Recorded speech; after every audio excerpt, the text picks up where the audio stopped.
Ladies and gentlemen, what is going on? Good afternoon, good evening, good morning, my friends. Welcome back to the channel, guys. I am so excited for another stream here on the V1 channel. Kind of digging this full-time content creator vibe, you know. Haven't been flying, things are crazy right now in the world, but still get to share my passion for aviation with you guys. I'm especially excited for this flight headed down to Greece. We've got some lovely Fly Tampa scenery to check out.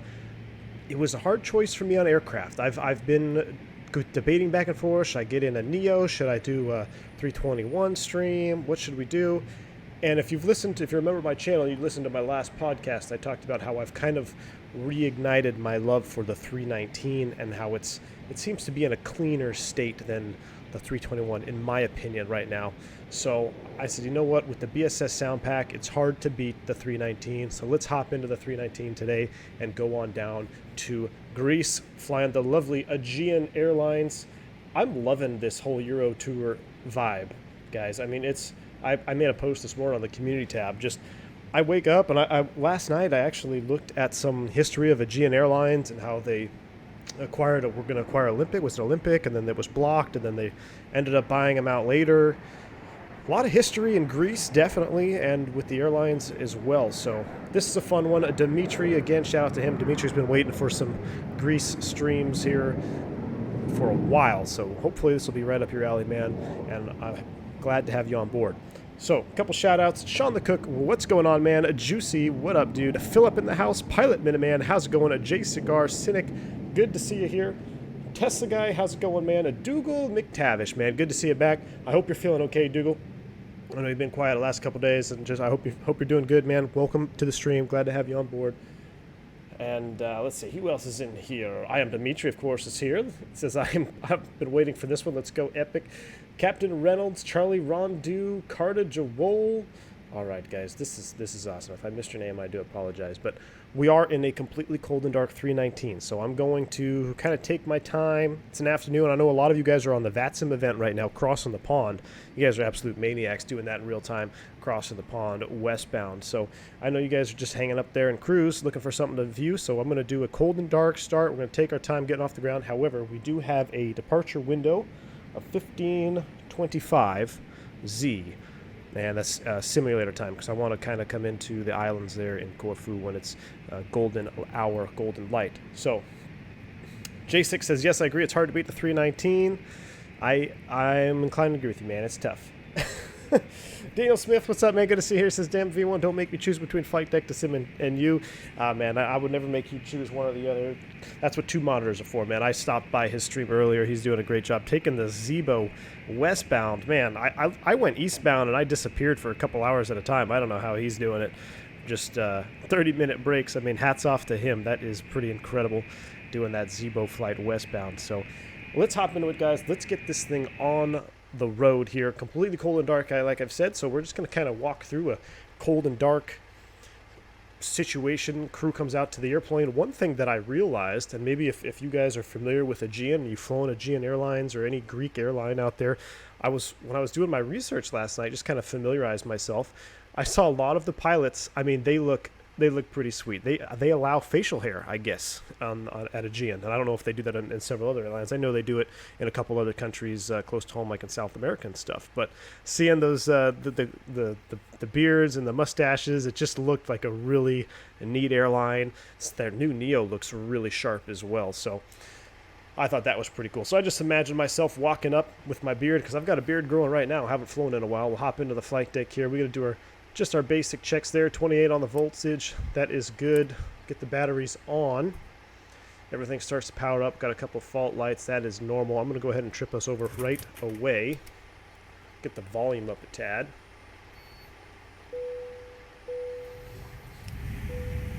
DarrenAllen, what's up? He says, hello, Captain. It has been a minute. Hope you are doing well. DarrenAllen, I'm doing just fine. Welcome to the stream, dude. Glad to have you here. Paul says, I got a Woodford here for you.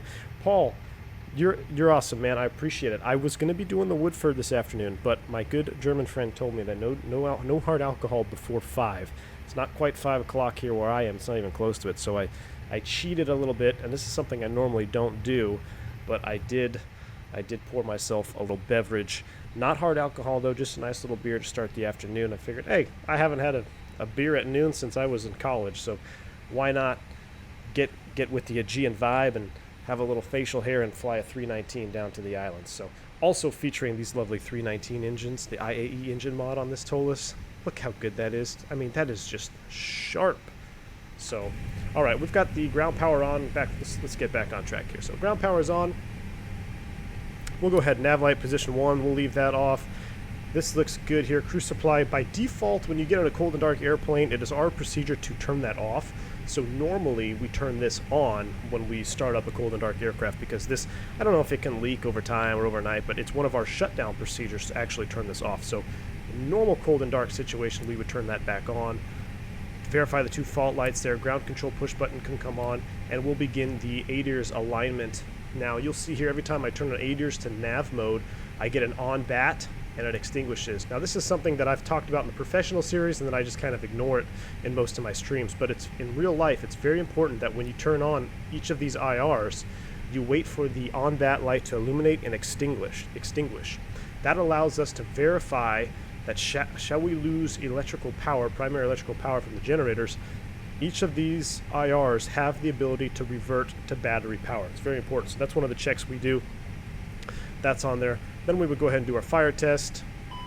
Now I can't click and drag and show you all the lines that we check for, but we can just go ahead and verify all of the sounds. Push buttons look good. Tokamak texture's looking good. Doesn't this airplane just look sharp? I know Tokamak did the 321 as well, but I mean, this plane just looks clean and crisp to me. That's right. Paul says it's 5 o'clock somewhere, man. I love that method, man. I love that motto. Absolutely, it's 5 o'clock somewhere. We're going to go pack flow normal. We'll leave the APU bleed off for now. We'll stay on ground power. We'll go ahead and leave everything else off since we're going to be receiving fuel here. Let's go ahead and get our PFDs on. We have 24 minutes to get this airplane to the runway, so we'll go ahead and not dilly-dally too much, even though we're kind of doing a cold and dark tutorial. Not a hardcore tutorial. I'm just trying to slow down, walk you through some of the procedures that a lot of you may have missed, or maybe some of you haven't watched the professional series. I know it's a little outdated. I've actually thought about redoing the professional series as a whole with updated graphics, updated airplanes. But we'll see. We'll see. Everything else can come off here. Engine master's off. Weather PWS is off. We're off in 2000 on the squawk code. Then one thing that we normally do here is we come press the recall push button, make sure there's no faults that come up, and we also want to make sure we check our engine page, make sure we have enough oil, and hydraulics. Hydraulics are fully a little over-serviced actually there. Yeah, not quite over-serviced, they're right on that line. But Aegean doing its thing, nice proper maintenance. Pilot Minuteman says, it looks like most of us are relaxing with a cold beer at this time of day. Yes, sir. Are you on VATSIM V1? I was thinking about launching X-Pilot and doing this flight over on VATSIM. I have it ready to go. I just haven't actually called and filed it yet. I wasn't sure if they would let us do our arrival that we wanted to do into Corfu, so it's up to you guys. Slam Cannon in the house. What's up, man? Good to see you here. Welcome. The stream. I've also removed the chat window from the stream. I know a couple of you guys have been asking me to maybe just clean up the stream a little bit, so I hope you guys, we'll go with no chat window today, keep it a little bit clean. Just know that I keep the chat window up sometimes so you guys know when I see your message. It takes about anywhere between 60 seconds to upwards of 90 seconds sometimes for me to see, or for you to hear my response to your message. I can see your messages coming in real time, but I'm actually ahead of you with the stream delay, so that's the only reason I kept those chat messages up there, but we'll clean it up. Initialize, looks like we're current there. All right, let's pull out our flight plan. Atlanta 75 Flyer says, it feels like we were just doing 7K last week, we're almost to 8. Yeah, man, that's good. We are on the track to keep this channel growing. Like I said before, guys, we got 111 watching. YouTube is doing its crazy algorithm changes right now. So hit that like button for me. I normally don't ask for that because I figure if you guys like the content, you'll hit the like button yourself. But because of some shifting on YouTube's end, we gotta let them know that this channel is legit and we want to keep growing. So if you wouldn't mind, it doesn't cost you anything. I won't come knocking on your door after, I promise. Just go ahead and hit that like button for me. I really appreciate it, guys. LGKR is the arrival. One thing I'm really struggling with is getting these identifiers. I keep mixing up letters and then I end up going somewhere completely different. Today we are Aegean flight, what was it, 457. Aegean flight 457. We're going to go cost index 99 because we're going to be moving. We'll go ahead and align. And the cruise altitude for us is, I'm looking at this, I've been messing with the sim brief formats.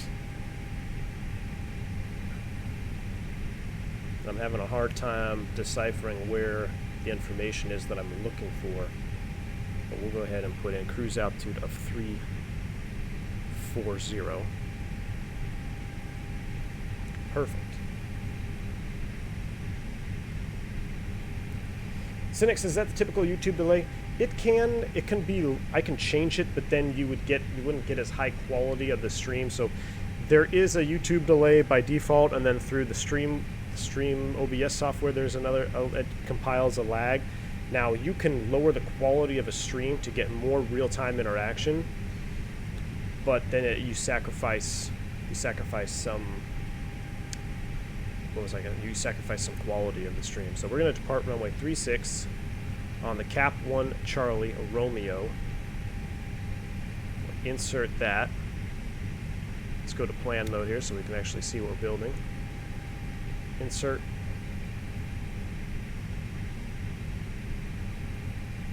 Let's see, out to Capco. Perfect. We might do some self shortcuts as well. It's a little bit of longer flight today. Off of Capco, we're going to join Airway Alpha 3 to Mursa, crossing over Italy. And then from Mursa, we're going to join Lima 127. And that's going to take us all the way to Echo Lima Bravo. We'll go ahead and insert that. After Echo Lima Bravo, we're going direct to Tigra, T-I-G-R-A. Now we might change the arrival once we get there. Subscriber ahead, look up. Thank you for the subscription there.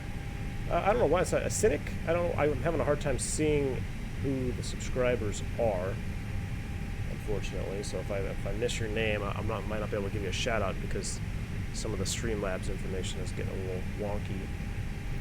But thank you for the subscription, man. All right, for the approach, we're gonna do the VOR. Oh boy, I need to remember. Let's go back. Oops, wrong one. Airports. LGKR. And we're going to look at these approaches real quick. I wanted to do the VOR 34 uniform. Is that the one? This one has a, let's see, a course reversal.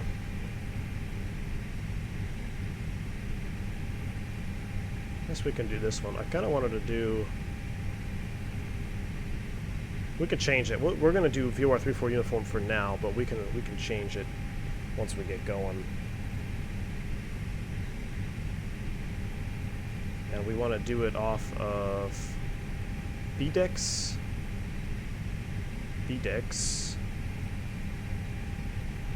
On the, is it the Tigra? LMN. Man, there's so many arrivals. Holy crap. So let's go back and let's look at the arrival. Elemental PQ Tigra, 2 Papa Alphas. Yeah, we're gonna do the Tigra. Man. Tigra 2 Alpha. Or Tigra 2 Papa. No via. Insert. Let's see. Yeah, with a little bit of an arc there, it looks like something. That works for now. And then we can change that once we get going there. Nathan Kennedy, how's it going, man? Welcome to the stream. McShiggity Pilot, good afternoon, man. Welcome on board. Welcome, dude. Welcome. All right, we'll put you back into plan mode. That's been set. Before we can finish up here, we need to take 7,000 fuel. So let's go ahead and get our fuel set up. Block fuel of 7.1. That'll work. And we're going to take a full load of passengers today. Nothing in the aft. Put it in the forward cargo. 1,000 kilos. Let's go ahead and apply those load settings. That looks good. No secondary. RadNav. Nothing to hard tune right now. Init B. That's where we are at. So let's go here and put in our zero fuel weight CG of 30.3. With a zero fuel weight of 56.3.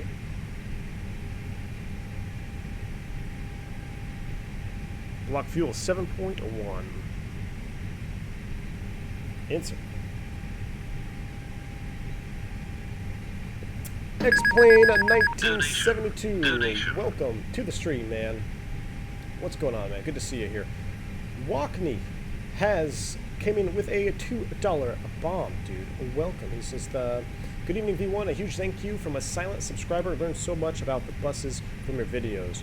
Walkney, man. Thank you so much for your support on the channel. I'm glad you were able to learn some information on the Airbus. Even the silent subscribers, man, I'm doing it for you guys. I want you guys to learn. I'm very happy that you guys are learning. So thank you so much, Walkney. It really means a lot.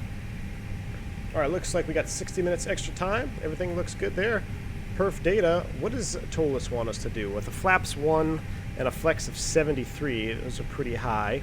We no longer do flexes here at the V1 channel, so we're going to just go ahead and... We are a little heavy. We're going to go 135. 135. Actually, you know what? Scratch that. 135, 140. And then a 150 for V2. And we're going to do a flaps 1 Toga takeoff out of here. Perfect. Trim down 0.3, so virtually zeroed out. Or 31.4, so we'll set that too. All right, those are speeds. That looks good. How are we looking on time? We've got 10 minutes till our proposed departure time. Let's go ahead and get the APU ready. We'll go at this point here, we'll go ahead and get the fuel pumps back on. You never want to take fuel with the fuel pumps on. That can cause some issues. So fuel pumps are always off for fueling. Now that the fueling is done, we get the seatbelt sign on. Make sure the nav light is in position 1.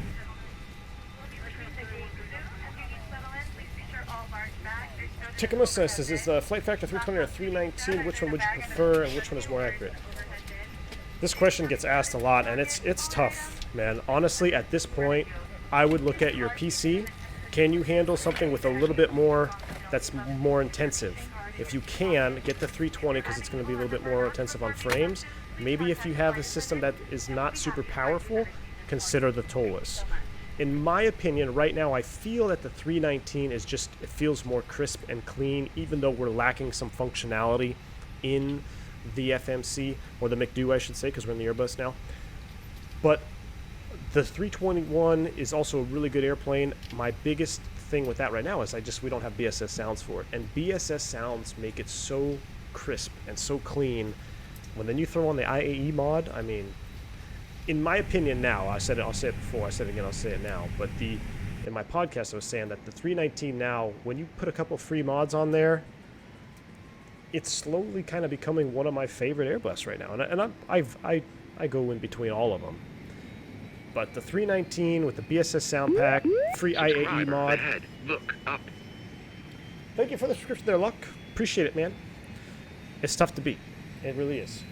But they're all good. They're all good. I think the 320, the flight factor, definitely has a more accurate McDo representation, even though it's lacking in functionality from the 321. The 321 has the most functional McDo that we have in X-Plane right now. So once that McDo update hits the 319, I think the 319 is going to be one of the best add-ons. But the flight factor is, like I said, you're splitting hairs. So you got to pick one that you like. Do you like a short bus? Do you like a medium? Do you like a long airplane? At this point, that's kind of what it's come down to. They're all very good. We'll get the bleed on. We'll go ahead and turn that off. Let's look at some weather here. Oh, hear those packs spooling up in the background? Love it. 3027. That sets 1, 2, and 3.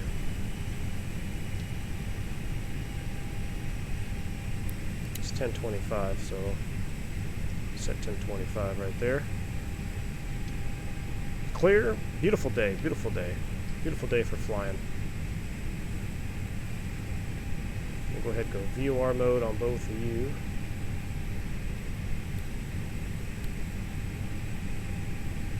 Aleem, what's going on, man? Welcome to the stream. Welcome on board.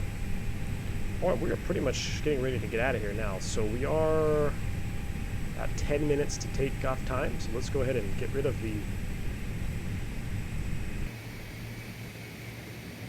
these guys. They'll go ahead and get out of here. Have I ever considered the 319, 320, 321? Yeah. Leonidas, I've talked about it before. The FS Labs is probably the most thoroughly modeled Airbus in flight simulation. However, I don't run that simulator anymore, so I don't have P3E or FSX. I did mess with the FS Labs back in my FSX days, but with 2020 on the horizon, I'm not going to get another sim. I'm not going to get another sim running right now. But if you have the FS Labs, you're not missing anything. I promise you. Close up the doors there. Looking good, looking good. Closing a couple cargoes. Hear that hydraulic pump. Whiskas says, can you recommend the best way to do takeoff calcs in the sim without IRL, without real-world takeoff weight, dispatch, etc., other than the Toliss and FCOM estimate tables? I see you rely on your own experience just for speed.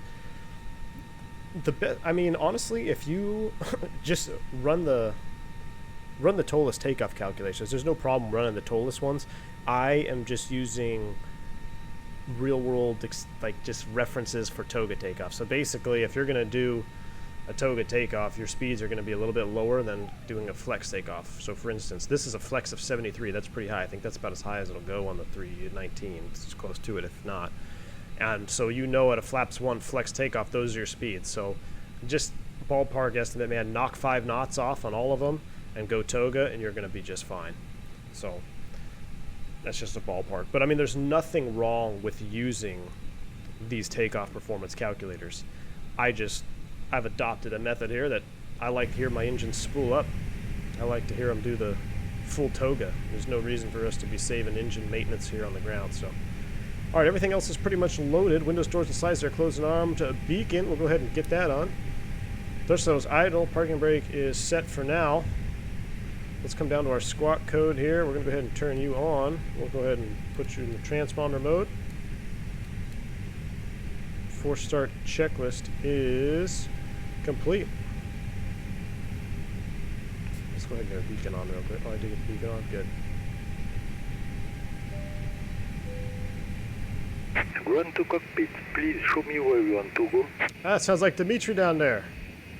We're just going to go. I don't know what the proper way is to push, but we're going to do that. We're going to block Air Corsica. Run to cockpit. Tow is driving up. Javez, welcome to Private Pilot, man. Positive rates in chat for Javez. Welcome on board, man. Exclamation point, welcome. Also, check out the new podcast I just released for March. So that is out for your viewing pleasure right now. I thought we would be doing some announcements. Oh, we're not in the flight factor. That's right. Let's go ahead and get rid of these charts. So we don't need these right now. We need LFKC, and we need to look up the 10.9 briefing page real quick. Oops, that's not the one I wanted. I want the 10.9, not 10.1. Okay, all doors and hatches are closed, ready to connect. Alright, we're going to blast off of 3.6 there. Taxiway Alpha restricted, aircraft max code letter B and drift type, so that's out. We're not even going to go there. We're going all the way CR2, so that's fine. Departure procedure, what did I say we were on? I forget now. Capco 1. Capco 1 Romeo. Off 3.6. At or above 470 feet. All the way out to Capco. A, B, and C category departures, that's going to be us. Initial climb on heading, or climb to KC502. That's the wrong one. Here we go. Climb to KC504, right turn. Now connected and bypass pin inserted. Release parking brake. Alright, brakes release, you're clear to push. Starting pushback, and you may start engines. Roger that, and we'll go all the way up to our cruise altitude of 34. Was it 34?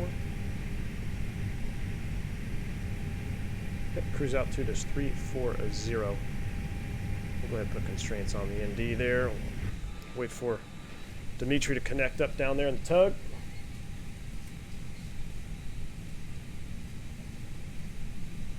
Where can we hear the podcast? McShiggity Pilot. So on my channel, it's for members only, and there's a bunch of them if you haven't been listening to them. It's under albums, and you're going to look for the V1 After Dark.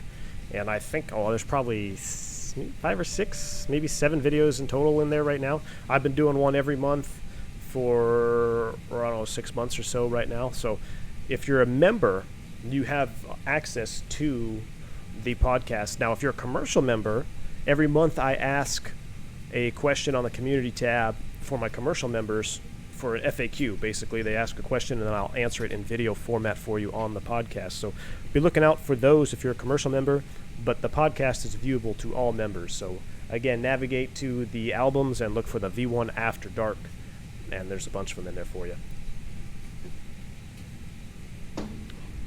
Alright, we must be having tug issues again, right? Or did he just say ready to connect and then I released the parking brake? What happened here?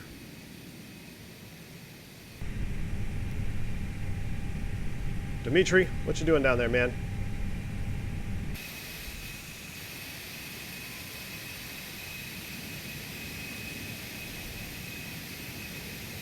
He's connected.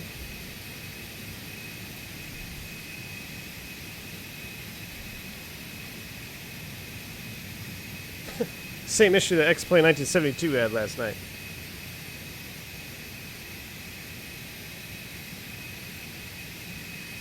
I thought he said release parking brake.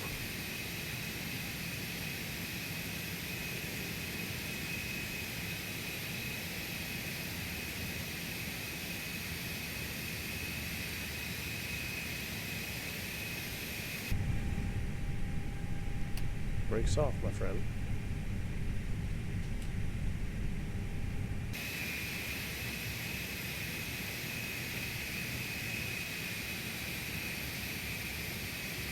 Hey Captain, where did I find the livery? This livery is, I think there is one available on the forums. I'm pretty sure there's a GN livery on the forums as well. Alright, well if this guy, I'm going to give this guy about another 30 seconds. And then, if he doesn't push us back, we're going to go Greek style and we're going to do a power back in the Airbus because we're not going to wait here. We got a takeoff time to make. Actually, what time is it right now? Berto coming in with a $5 bomb. Oh man, we got to get going. We got to get going. Berto, $5 bomb says, hi Captain, and everyone stay safe out there. Captain Berto, thank you so much, man. Really appreciate it. Appreciate your support for the channel. Definitely staying safe, man. Definitely got to stay safe in these times. So far, so good here at the V1 household. All right. I've had enough of this. We're going to miss our takeoff window. So, ignition 1 to ignition start. Can I just disable him? Let's go ahead and crank up engine number 1.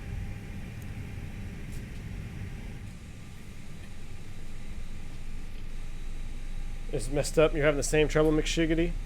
Alright.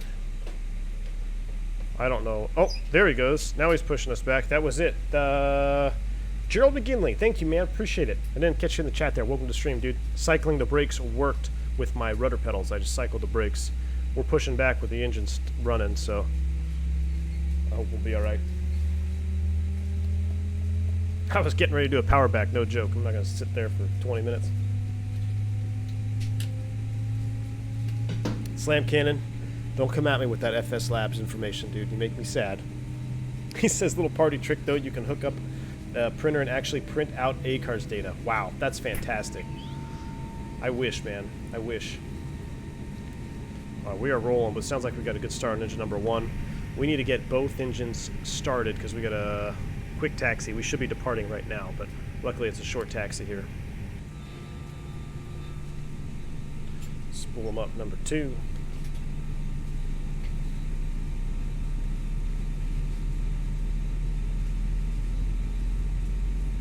I don't even remember updating my better pushback. Maybe just auto updates? I don't know. This whole auto updating thing is it's nuts. Quick disconnect with control plus that comma sign. I think we'll be all right, but good to know the commands there. Appreciate it there, Gerald. Gerald, where's that Cactus 321, man? You're killing me. You're killing me, dude.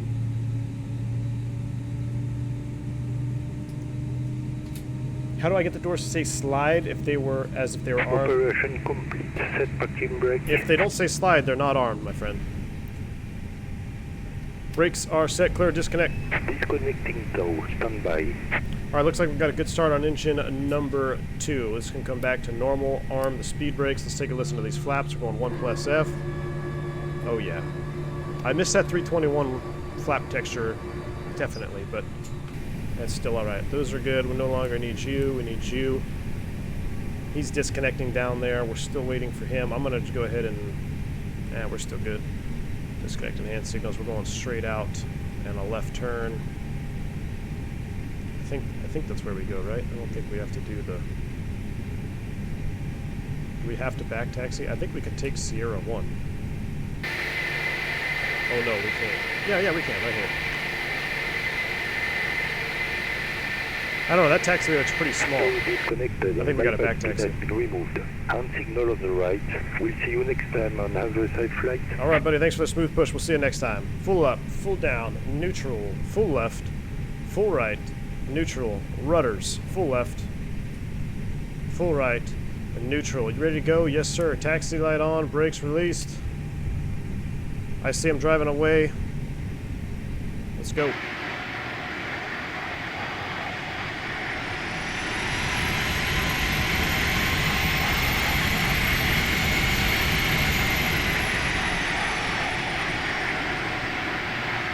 Love that IAE sound pack.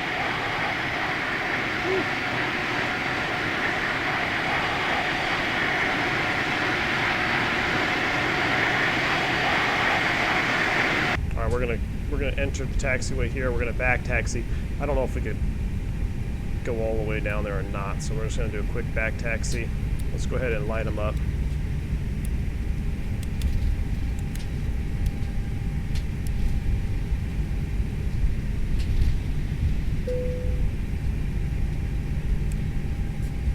Auto brakes max, takeoff config, all green, we're ready to roll. There's our 10-3 departure. How do I get the doors to armed though? Just make sure they're closed. As long as they're closed, they should say slide and they should be armed. To arm them, just make sure your aircraft doors are closed.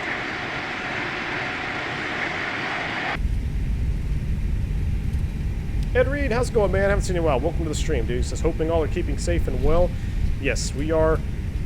We're blessed right now, man. Everybody's healthy. I do have some family members that aren't so healthy, though. Not at our house, but it might be some issues later on. But, you know, in these crazy times, I'm trying to stay... I'm looking at it as like, hey, man, I'm an airline pilot, and I would be missing a lot of my daughter's baby phase. And the silver lining to not really flying a lot right now is I get to stay home and I get to be part of her routine, and I get to see a lot of things that I would otherwise miss if I would be on the road flying. So it's a scary time, and there's a lot of sadness, but at the same time, you got to look for the silver lining, and to me, that's kind of what the silver lining is.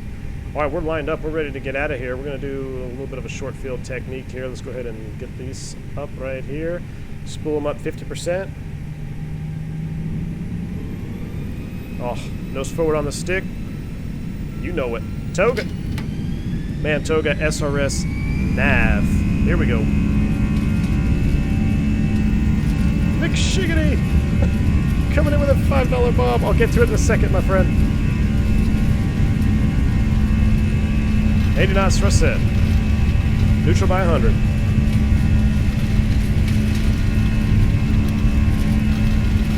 V1. Rotate. Positive rate. Gear up. We're navving. Flyby.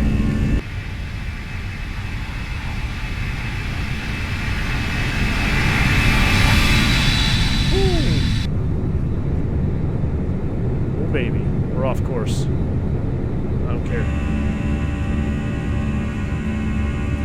Shiggity says a perfect day for stay at home. First breakfast, second flight sim, 3 lunch, 4 flight sim, 5 dinner, 6 flight sim, 7 sleep, repeat.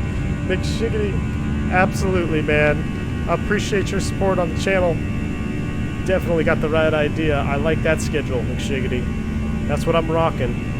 Positive trend in airspeed. Let's go ahead and reduce back to climb thrust. Thrust, climb, climb, auto thrust. And once the FMA changes, do another flyby shot here.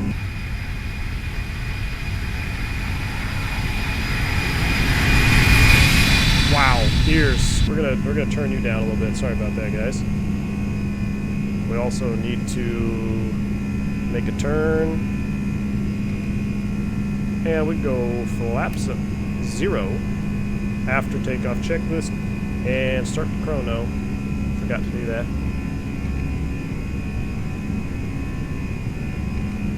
We are rocking and a rolling now. Got the chrono, Dimitri. Got the chrono, man. I'm gonna make a chrono emoji for people wanting me to hit the chrono.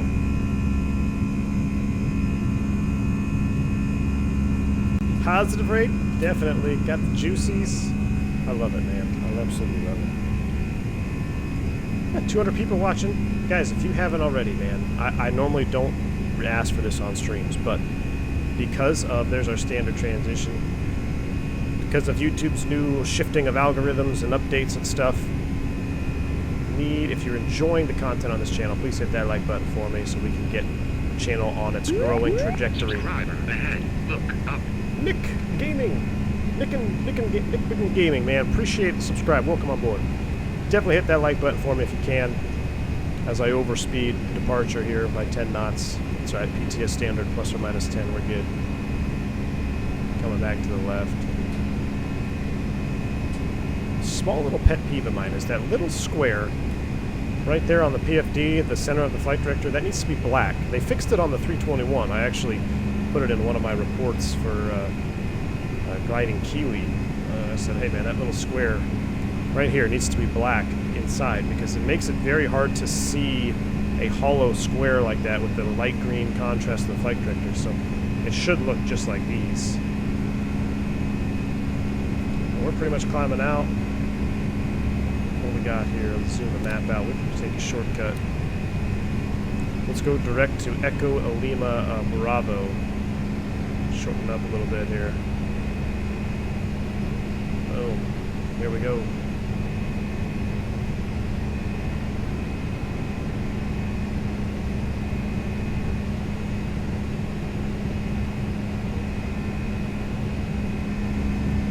I really want to see outside more. Andre says, how do you get the ugly X-plane framing panel out of 2D display? Is it possible? How do you get the ugly X-plane frame rate panels out of 2D? I am unfamiliar with what you're saying, man. I don't know what you're saying there. I wish I do. I don't have anything different really selected.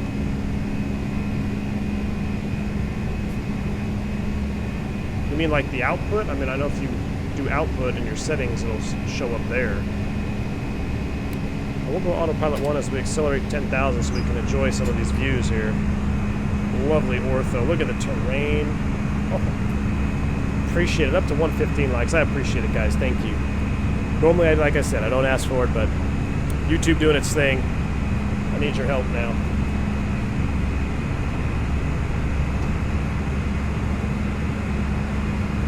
Am I a real pilot? Yes, I'm a real pilot. This is my bird, too. 319, 320, 321. I don't feel like a real pilot anymore because I haven't flown in a couple weeks. But I am scheduled to fly on Wednesday, so that should be interesting here. Let me turn down the sound just a little bit more as we accelerate out. Nick, what's going on, man? He says, hey, V1, should I get the Toliss 320 or the 319? Oof, that's a tough question, Nick. Between the Toliss birds, I would say this. They're, as of right now, without the BSS on the 321, I'm going to go ahead and select speed 320 so we can get our climb rate up a little bit faster. Without the BSS pack on the 321, I do think that the 319 is a little bit more clean feeling. That's just my opinion. I'm a huge sound guy. I love to have good sounds. Now, if you take away all the add-ons and all just default airplanes, what kind of flying do you like to do? The 321 is not really a long hauler. Matter of fact, the 319 has greater range than the 321. Now, when you put on the ACT tanks on the 321 and fill them up, I think your range will be that of the 19 or maybe a little bit more. I can't remember. We don't operate any ACT tanks on our 321s. So there's that to consider. The 321, however, does have a more updated McDo, a little bit better functionality of the FMGC. I think that is going to come to the 319 at some point. They're just working on the 350 right now and things like that. So it's a tough call, man.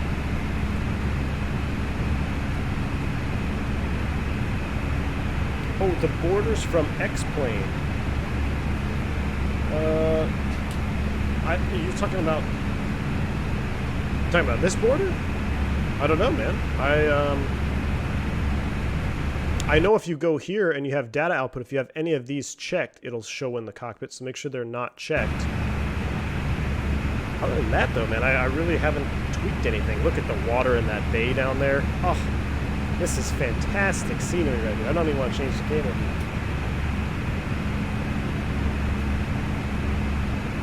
Pilot Miniman says, I remember when I was in the jump seat on a short Aer Lingus regional flight from Frankfurt to Port. After backtracking, I noticed that we had a bird lodged underneath the wiper. Uh-oh.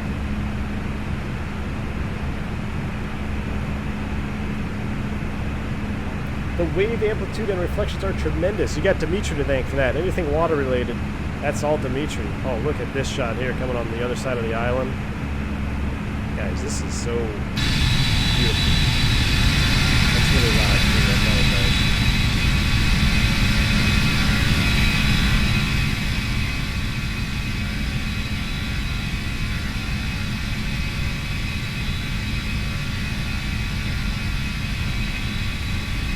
That looks so good.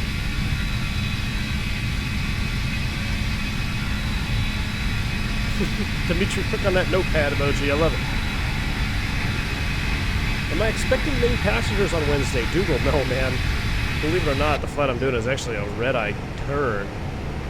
And the funny thing, well, not funny, it's pretty serious, but so they pretty much wiped everybody's schedules for April and putting everybody on kind of a time available status, and they're using people to park airplanes and shuffle crews around. So they pretty much canceled all of my schedules except for a red-eye turn on Wednesday, and then I've got some time available status throughout the weekend. So I don't know what's going to happen. I don't know how much I'm actually going to fly during that time period.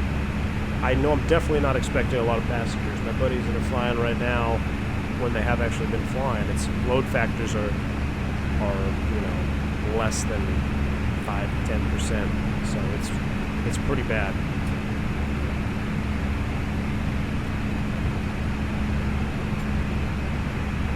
Cynic says there is the FT Sim for the 321. That is correct. FT Sim does have a sound pack for the 321. I think it's good. I think it's better than default. But it's not BSS. It's definitely better than the default, I think. But it's not BSS. Now, Rob DFW, he posted in the Discord that he actually combined the BSS sound pack with the Neo sound pack for the 319. So the 319 also has a Neo mod available, but the sounds, you can't run the BSS with the Neo sound pack. Until now, Rob has got one out in the Discord that I've got to check. He's just finished it up. So I'm going to download it and give it a test. We may do a 319 Neo stream, testing out those sounds as well. So we'll see, man. But at this point, anything Airbus related, you know, which one should I buy? Honestly, guys, you just got to look at which one do you like better? At the very least, which one looks the best to you? You like a short bus, in-between bus, or a long bus? And go from there. The 321 can't fly to airports like Innsbruck. I don't know if I don't see why it couldn't go into Innsbruck. You would have to be restricted on your weights, probably, to make that circle. But, you know, I took the 320 in there, no problem. I know 320s going there all the time. I haven't actually looked up real-world flights if there's any 321 aircraft that go in there. But I don't see why not.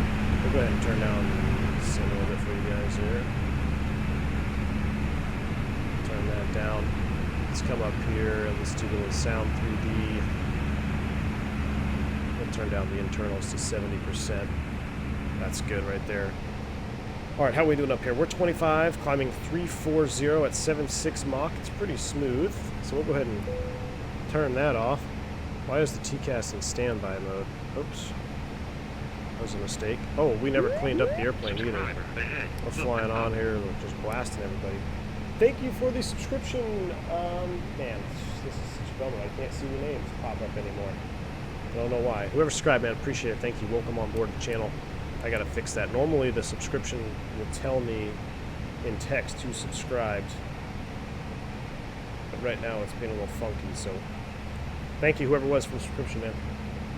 Alright, lights are cleaned up, everything is cleaned up. What's our route looking like? Plan mode. I just want to see if that's pretty much a straight shot. We're going to go over some of Italy there, which will be good.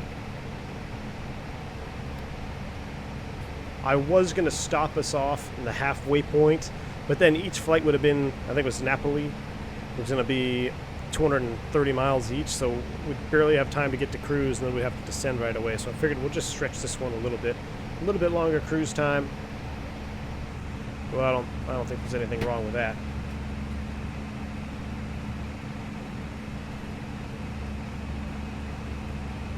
Leonidas says, I hope one day we don't need multiple sound add-ons for all the extra stuff. I totally agree, man. McShavy says, on your real-life job, do you think somebody from your channel would recognize your voice while making a cabin announcement? They'd be like, hey, that's have to be one. Man, you'd have to watch a lot of my channel, I think. It's possible. I wouldn't put it past anybody.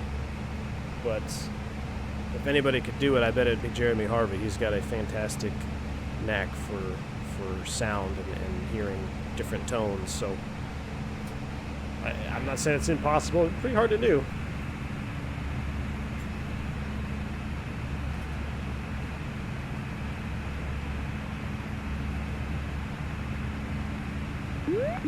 Subscriber. It says we had to. Thank you for the subscription there, man. Appreciate it. Goodman says we had to return to the gate and get it checked out. Nothing much but the engineer Stobart sent out when we landed at Corpus. Not pleased, but did find the funny side of it when we told him. Man, that's, yeah, bird strikes. At least it wasn't anywhere critical. I remember one time I got to an airplane in Philadelphia, and there was a seagull impaled by one of the air data smart probes on an Embraer. I'm just like, okay, so nobody reported this? Nothing in the logbook. The crew must have just brought the plane in. It was probably go home day. They were trying to catch a flight home or something and just pieced out. And freaking seagull, man, ADS-B probe, or no, what are they? Air data smart probes on the Embraer. They're not PETA tubes. They're air data smart probes on the Embraer.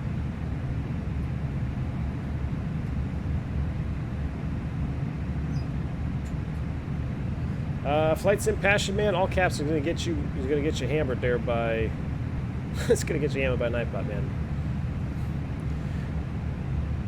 Roy says, Kevin, why don't you try the FS Labs in P3D? Just because I don't want to get another sim, man. I don't want to get another sim.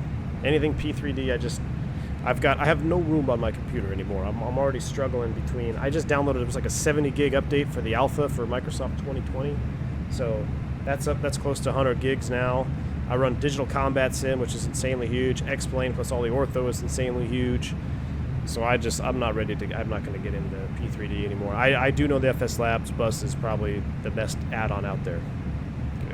I'll just say that. From the functionality that I get from you guys, and you guys post pictures of it, it was a fantastic airplane. Walkney says, is the install of the IAE engines for the 319 is a 320? Pretty darn close, man. I have a video on my channel, Walkney, if you want to check it out.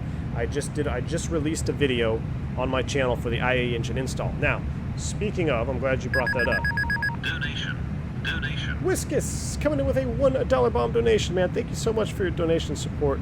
I appreciate it, Whiskus. I don't see any message with that. I hope it's not Streamlabs being weird, but appreciate your support, man. Thank you for that. All right, so about the IAE mod. So let's look outside here real quick. Rear blaster.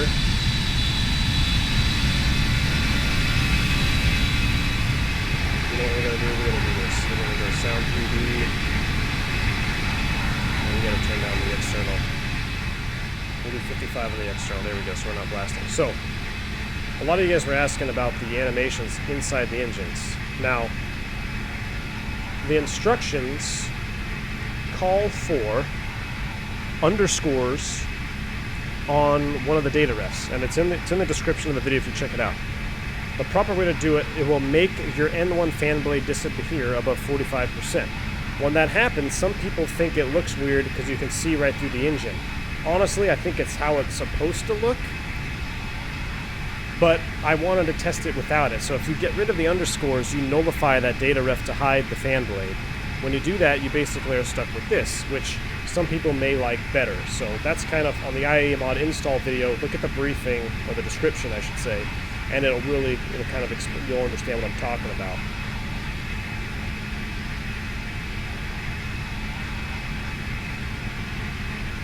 That's a good spot to park it right there. Man, that looks good.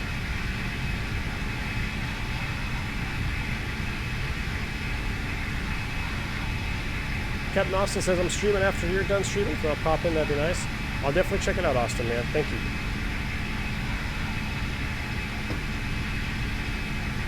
Jay said, I tried going back to P3D after flying X-Plane, uninstalled it after one flight. I can see that too, man. I was thinking about going back to P3D. Really was thinking about it, and I looked at, I think Phantom 320 reminded me of like the edited CFG file, or he posted something that reminded me of all my woes I had with different config files and the problems with P3D, so I don't want to get back into it. I do know that FS Labs Airbus is probably the best Airbus in desktop simulation. Even when I flew it, when it first came out, it was probably one of the best Airbuses out there. Now, I know that's taboo. A lot of people don't like, I actually got banned from the forums for saying that, so whatever, I don't care. I'm here to teach people how to fly airplanes. I really don't care what the politics are behind it. Philip says, I love the FS Labs. I swear, you guys post images and stuff of it. Thank you for the subscription there. I'm going to fix this. Hold on. We're going to see. I'm going to make this bigger so I can see. Mr. Marcel, appreciate the subscription, man. Welcome on board. I forgot what I was going to say, but we're overspeeding, aren't we? Yes, we are. Just barely. That's because I never transitioned to Mach number. That's a write-up. I haven't done that in a while. So that's one thing you need to be careful of. Let's go back to manage speed. So what happened there is I had the airplane in 320 knots selected, IAS. If you don't transition manually over to Mach, the old software won't do it for you, so you will end up overspeeding barely, just like that, exactly like that happened. It's happened in real life to guys. It's happened to me before, or pretty darn close in real life. So Luckily, you know, this is not real life. I don't have to write that up. But a brief overspeed like that, you're not going to hurt anything. But technically, the airplane has tattletaled on you.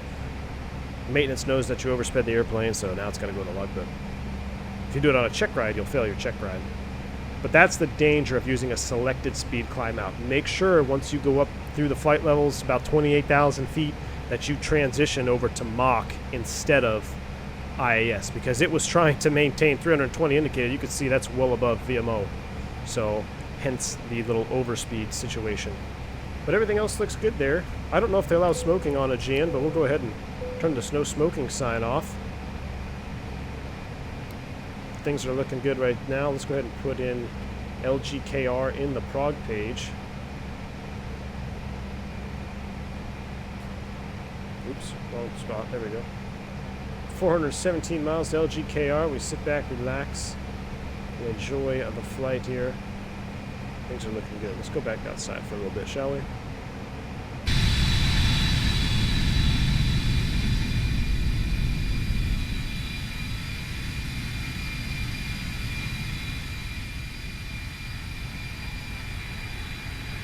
Smooth Flying says, what a beautiful IAE. Is my favorite engine for the 320 series. I agree, man. IAE engines for the win. Look at that. That just looks so good. Cynic says, my only hope for Microsoft 2020 is systems. We haven't seen anything in terms of actual aircraft systems. I agree with you, Cynic. I can't, unfortunately, I can't talk about it because of the NDA, obviously, but we've got some great airplanes in the X-Plane 11, man, that have systems modeled pretty heftily, so we'll see. Lee Miles, am I using 11.5? No, I'm not using 11.5. I don't run betas, especially for streaming.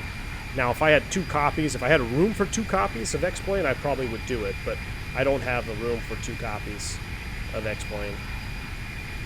So I have not run the Vulcan update. I do know a lot of you guys saying that you're getting a lot of increased performance, which is good. That's going to be for all the AMD users. I'm an NVIDIA user. I made the switch a long time ago, and I said I'll never go back to AMD just because I got so pissed off back in the early days of AMD cards, and I haven't looked back. I do know they make some pretty powerful cards, though.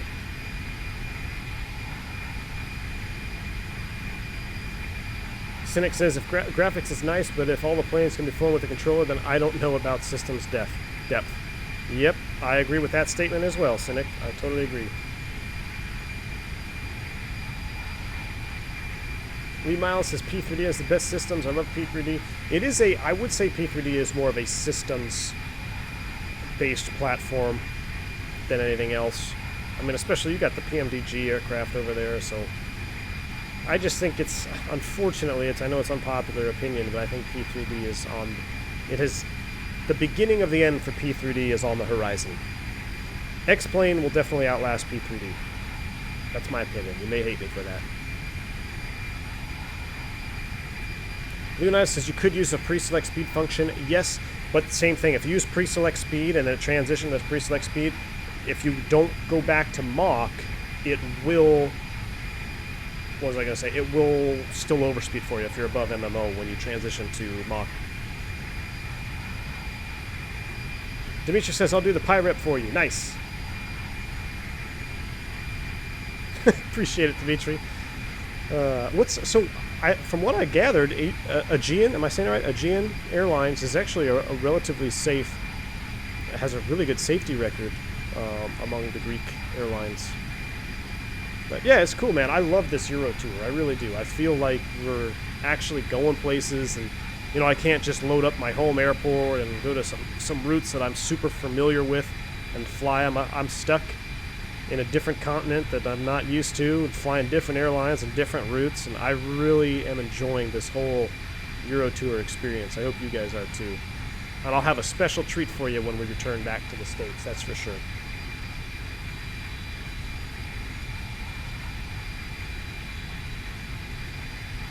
Whiskas said PPL training location options, high versus low airspace complexity, clear versus variable weather. Definitely pick some place that has good weather year-round, because that's going to be your biggest issue when it comes to canceling your flights and are you able to go up and fly or not? You want to train somewhere where the weather is good. And there's a lot of flight schools where the weather's good. I mean, if you're talking about the States, you got Florida's a huge place, Arizona, Texas is pretty large, California is another giant one for training. So I would definitely look at that first. And the complexity with the airspace, that will come. If you can get both, then more power to you. But I think I would prioritize weather over airspace complexity, because you want to be able to fly when you're scheduled to fly. You don't want to have to cancel your flights for weather all the time. Skira said, I'm testing for 11.5 and my FPS doubled. Awesome. Cynic says to me, X-Plane is 11, good middle ground between systems. And I totally agree, man. I agree. I think X-Plane, honestly, X-Plane is a very powerful sim. I think a lot of people kind of forget how powerful the simulator is, and I think that's partially due to some of the add-ons that come out. But for instance, look at the TBM 900. Hands down, probably one of the most complex, thoroughly modeled airplanes for X-Plane 11, and all of the extras, such as the maintenance feature, the share airframe feature. You can share an airframe with a buddy. We did a TBM 900 around the world tour, and if I left the airplane with one sunshade down and my buddy would get in it on his sim in Europe, he would see that one sunshade down. I mean, the way that airplane is modeled is absolutely fantastic. I think a lot of the problems come from the fact that X-Plane has progressed faster than the developers can keep up with all the changes, and that's why you start to look at planes that get bugged out, like the IAE G73. Still a fantastic module, but it's kind of outdated just because X-Plane keeps going. And now you look with the Vulcan update, a lot of airplanes aren't compatible for the Vulcan. But that doesn't fall on X-Plane, in my opinion. That doesn't fall on Austin Meyer of X-Plane at all. That's the developer's choice. I mean, the TBM already has an update for it. So it's up to the developers to keep their products in line. That's how I look at it. Paul says, hello V1, greetings from the Netherlands. Welcome on board, Paul. Good to have you here. Konstantinos, welcome to Corfu. Not quite there yet, man. I can't wait, though. Thank you. Appreciate it. I was actually speaking with my wife last night. I was like, hey, have you ever been to Corfu? And she said, yeah. My wife, she backpacked all throughout Europe and Greece before we met. And so she had some pictures and all that. So really cool. I'm excited to be going there. I've never been in real life, and it's definitely going to be on the bucket list now. I swear, after this whole coronavirus thing blows over, I think it's time for me to travel abroad a little bit more on vacation. One says this IAE is better than the default. I agree, man. This IAE engine is probably the best modeled in the texture-wise engine that I've seen in the game. Close competition with the Zebo engine, but I think that Zebo is, I mean, that's a default X-Plane model, right? So I don't know where the credit is due there. I don't know if they've tweaked the engine or anything like that. I'm not trying to be disrespectful with Zebo team, but I know that 737 has some phenomenal texturing and model work on their engine as well. I think it's really close, but definitely better than default in my opinion. Hutton says, I love airplanes. Well, you're in the right place, man. We all love airplanes. There's some mountains down there. Oof, just let us sit there for a minute. Airfoil Labs 172 says Lee Miles. I have not flown the 172. I do have the King Air, another fantastic airplane in X-Plane 11. Amina says I gained about 10 to 15 with the Vulcan. That's so okay. So let me ask you guys this. I have a question for you guys in chat. Just let me know. If you have an NVIDIA card and you did the Vulcan update in the beta, have you guys seen an increase in performance? I'm curious, because from what I've read, this update should pretty much really tailor towards the AMD guys. But have any NVIDIA users seen an increase in performance? And if so, how much? Let me know. I'm curious. Dougal says, I love this clean livery. I agree, Dougal. This is one of those liveries that I saw. Dimitri sent me a couple of his favorites, and I really like the new liveries that GM came out with too. But I saw this one, and normally I don't like white, but with the gray belly and the red stripe, I think it's nice. And it's not quite white. It's almost like an off-white, isn't it? I don't know. It's hard to tell there with the shadow. But, and you got it's the two birds. I looked up the logo. It's two birds going into the sun. Is that right, Dimitri? I think I'm thinking that's right. That's what the logo is. It's kind of half of it there. You got one bird, two birds, and that's the sun. But that's just aegeanair.com. I love it. How many passengers am I getting in real life? I haven't flown really since this whole thing got really bad. So my last flight, my last trip actually, believe it or not, was we went in and out of New York. And we had a full load. We had a full load going in and a full load going out. Now, I don't know if those were people trying to get away from New York and then the rest were trying to get home to New York. But at that point, it was full. Now, it's definitely not full. There's a lot of changes that have happened since that trip. Do a couple flyby shots here. Subscriber ahead. Speedy Birdie, thank you for the subscription, man. Welcome on board. Ooh, that flyby sound. With this BSS pack, there is no Hoover vacuums. I think that's juicy. Dougal, you said you've ridden all over Corfu on your motorbike? Excellent, man. Good thing you didn't meet my wife before I did.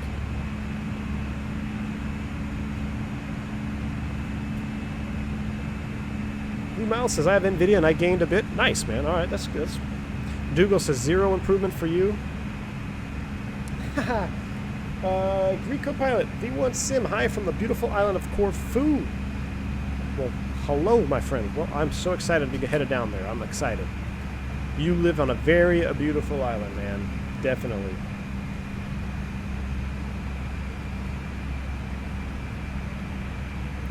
Gerald McGinley says, I'm an NVIDIA user here, but I'm just getting crashes. Well, that's no good. Paul, what's up, man? He says, I don't understand the autopilot in the Toliss. Why do you have single dot and double dot option when hovering over autopilot dial? Good question. We are in the Airbus. I'm here to teach. If you guys have questions, please throw them in chat. Let's go over this real quick. Now, a lot of you probably are familiar with Boeing's methodology, so I'll try to kind of cross-reference. In the Airbus, there are two ways to fly with the autopilot engaged. So the autopilot is on. There are two ways to fly. There's two ways for speed. There's two ways for heading. And there is two ways for altitude changes. When you have a single dot here like this, you see this dot, solid dot, and it's all dashed out. This is the FMC or the McDo flying the airplane for you. We call this managed mode. Origin, welcome to the channel, man. Appreciate it. This is called managed mode in the Airbus when you push it in.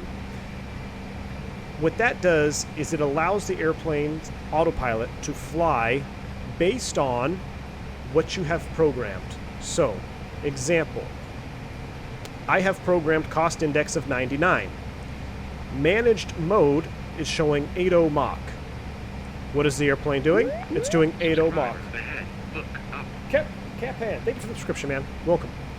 So, if I'm not lying to you and I'm being truthful, if I were to change the box, the airplane should change speed because we're in managed mode, right? So let's do a test. What if I go 50 cost index? Okay, well that's going to make 7.9. You see how it changed? Now look what happened to our speed. Thrust is coming back. It's going to maintain 7.9 Mach. You could even go further. Sometimes you'll get a message from dispatch saying, hey, you're early on your arrival. Please slow to cost index 0. Cost index 0. Look at that speed change. It's coming all the way back. Look at the speed. Managed mode. Magenta. It's coming back. We don't want to slow down, though. Let's go back up to 99. Back up to 99. Look at the speed caret. It's coming back up.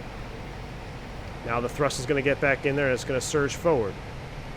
So, managed mode for speed. The same is true for heading. If I'm in managed mode, what is it flying? It's going to be flying your managed flight plan, whatever you have in the box here. The way we can tell that it's in managed mode, not only by the dot here and the dashes, but you see this solid green line? That means we are in managed navigation. If I were to change that by pulling the knob, I'm now in selected navigation. You can see I've changed to heading mode. If I come off my course a little bit, you will see that the course line is no longer solid. The solid green line you see here is my ground track. That's just what the airplane is flying right now. But you can see now that there is no more solid line. So I want to get back on my flight plan, so I'm going to come back over, and I'm going to press it in for managed. And look, we went back to nav mode, solid green line. The airplane is taken over. Looks like we're getting a little bit of bumps here. Let's get the seatbelt sign on. The airplane is in managed mode, and it's flying what you have programmed. So think of it this way. If you push the knob in, which, oops, is single dot. That's why you see the single dot here. Single dot, double dot. Single dot is managed. I'm giving it to the airplane. I'm pushing it away. If I want to take control, I'm going to pull it, which Toliss method is giving you 2 dots. I kind of wish they had a different symbology for the mouse cursor. I think it can be a little bit confusing, but don't even think about dots. Just think about pushing and pulling. If I push it in, I'm giving it to the airplane. I want it to fly whatever I have programmed. If I pull it out, I want to fly it what I want to select. I want to manually select 7-8 Mach. Very common procedure. You'll be flying along at your cost index of 8.0 and managed. Air traffic control comes on and says, hey, a GN 457, reduce speed 7-8 Mach. And I'll just come up here, boom, select 7-8 Mach manually. That way, if they say, okay, resume normal speed, me being a pilot and being lazy, I just push it back in. I don't have to come down here and change anything in the box. So that is managed versus selected in speed and course, heading or nav mode. Now, I also mentioned you can do the same with altitude. Altitude is hard. It's going to be hard to explain while we're in cruise, but think of it this way. If I manage and push the altitude knob in, the aircraft will fly the VNAV profile that you have currently selected. On departure, it's going to fly a VNAV departure up. If you're going to do a descent and you push it in, it's going to fly a VNAV descent profile.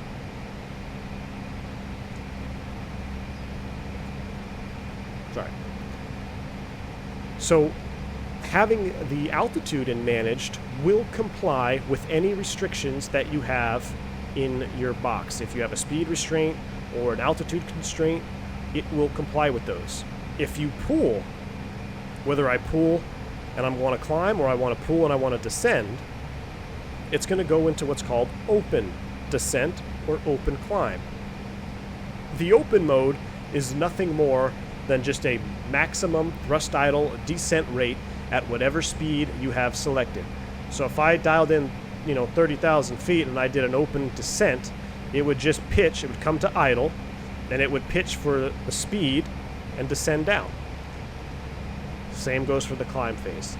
So that's why you see, I know the dots are kind of confusing, and sometimes I even forget, and I'm typed on this airplane. But don't look at it as 1 dot versus 2 dots. Think of it as pushing and pulling. 1 dot, you're pushing. You're giving it to the airplane. 2 dots, you're taking control of it. That means you need to select the profile that you want to fly. So good question, man. I hope that answers your question.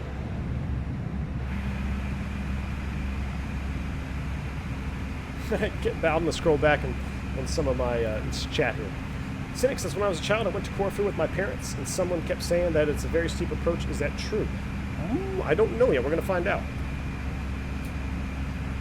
Speaking of, I'm going to have to look at the descent procedures here once we get going.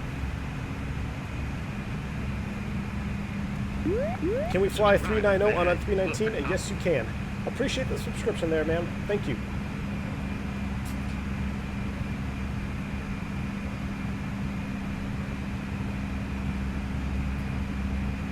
Paul says, thank you for taking the time to answer my question. Very cool. Paul, that's what I'm here for, man. I'm here to teach you guys how to fly airplanes. So I appreciate it. Crow says, hey, and well done for your content.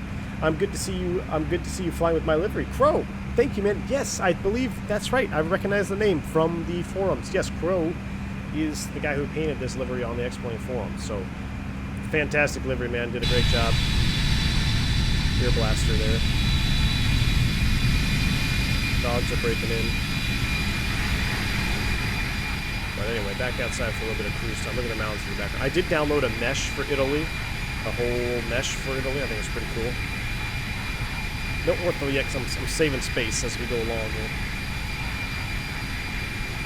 Constantino says, I did upgrade yesterday to 11.5. I couldn't say I've seen significant improvement in FPS, Big problem is also the 319 and 320 are not compatible, and the BSS pack is totally quiet. That's no good. So, and that's another reason why I haven't done the upgrade to 11.5, just because I don't want to mess up my Airbuses, man. If I lose my Airbuses in X-Plane, I'll get depressed. I can't do that. Dean Michaels, welcome to the stream, dude. I'm doing well. Welcome on board, man. Thanks for asking. Swarm says single dot, one finger to push, two fingers to pull. That's a great idea. That's a dude, I've been flying the Airbus for a while, and I've never even thought of that. I love it. Swarm.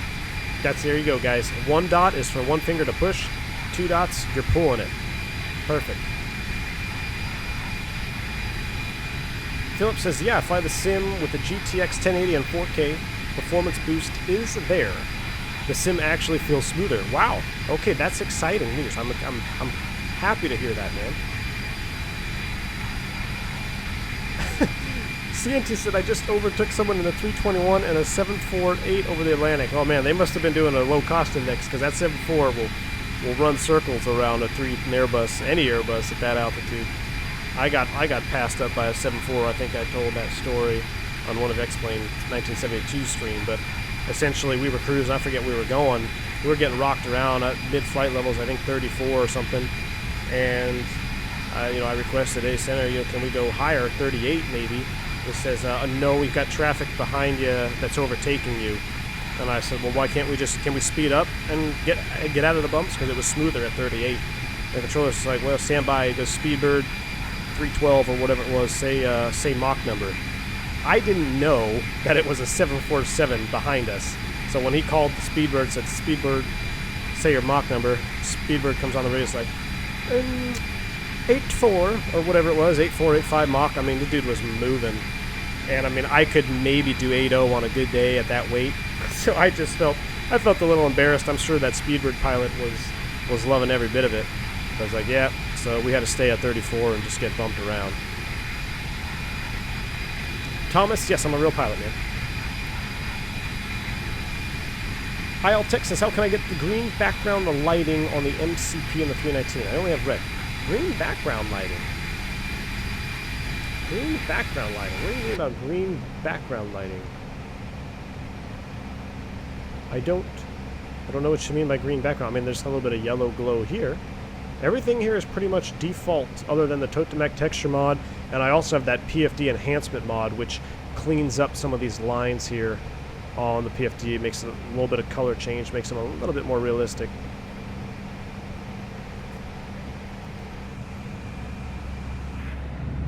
It's a good shot. We'll chill back here for a minute.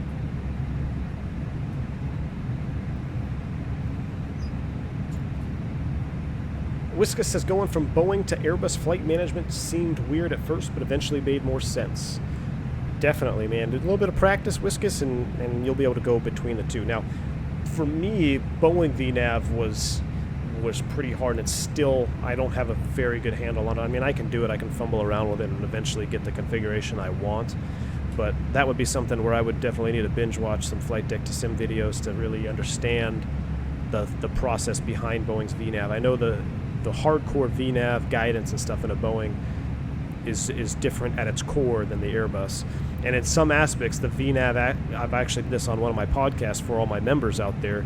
You might remember when I did the Airbus versus Boeing section, I said that the Boeing VNav is actually better in a lot of instances than the Airbus VNav. The Airbus has we don't want to get into too detail with geographical pitch or path and all that stuff, but essentially the Boeing can plan a little bit better for long descents with speed and altitude constrictions than the Airbus can. Whiskas says, I find the philosophy more intuitive. I do too, Whiskas. I definitely find the Airbus a little bit more intuitive. Now, I don't know if that's just because I'm typed on the airplane, it may be, but looking at Boeing now, I still agree that I think Airbus is a little bit more intuitive in that aspect. Nick Shiggity, when did I have my very first solo flight? Mine was February 1st, 1975, a long time ago. Mick Shiggity, man. That's before mine, I'll tell you that. That's before mine. But I'm glad to have you on board, man.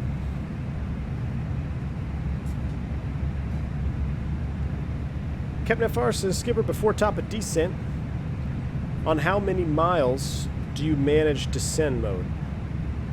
So that can vary. I mean, you can take it all the way up to the top of descent point. What we do, what we train for at my airline, we started at 5 miles per hour. Ideally, you know, we'll have a top of descent point that's calculated in the McDo, and it comes up and it says it starts counting down, you know, 10, 9, 8. Excuse me. At 5 miles, that's when we push it for managed and start down. That just gives the Airbus a little time to think, because the Airbus, you got to remember, is it doesn't really have the fastest computers on board. It's still older technology. So let me go ahead and get a different beverage here real quick and close the door. I'll be right back.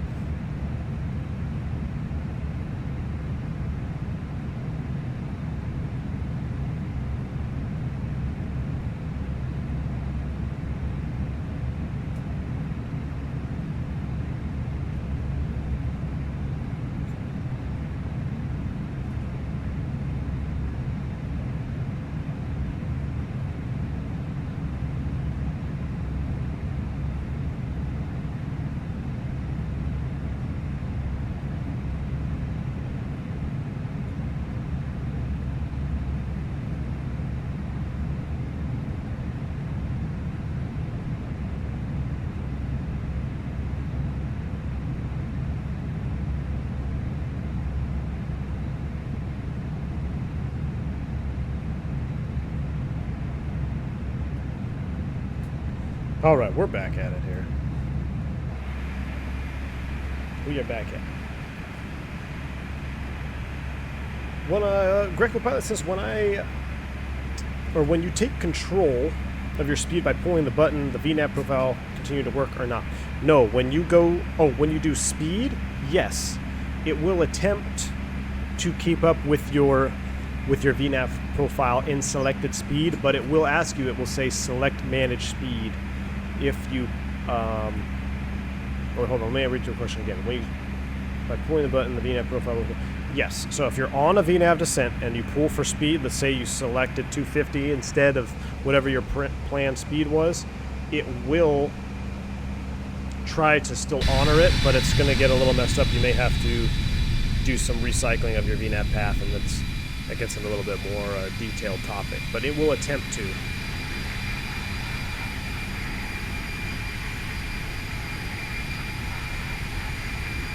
Nope, not using the Vulcan API, man. Just using 11.4 stable.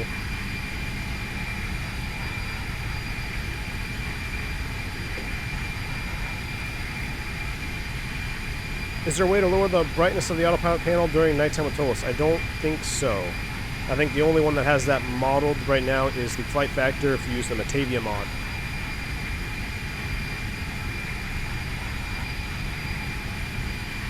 Al Tech says Boeing doesn't follow all the alpha constraints. It always a little high. Interesting. Yeah, I don't know, man. It would be something I'd have to look more into. Michaels, thank you for the subscription, man. Welcome on board. Am I going to continue the Greek trip in the next stream? Yes, I think I'm going to do another flight, go to one more destination in Greece, depending on where it puts us at. And then we may end up coming back to Corfu and then kind of going up through France. I want to hit, I know we got to touch Spain at some point, and at some point I'd like to hit Prague for Daniel Smith. He's been asking for that for a while. And then eventually we'll make our way and get ourselves in position to do our special flight back home, westbound, with a special surprise.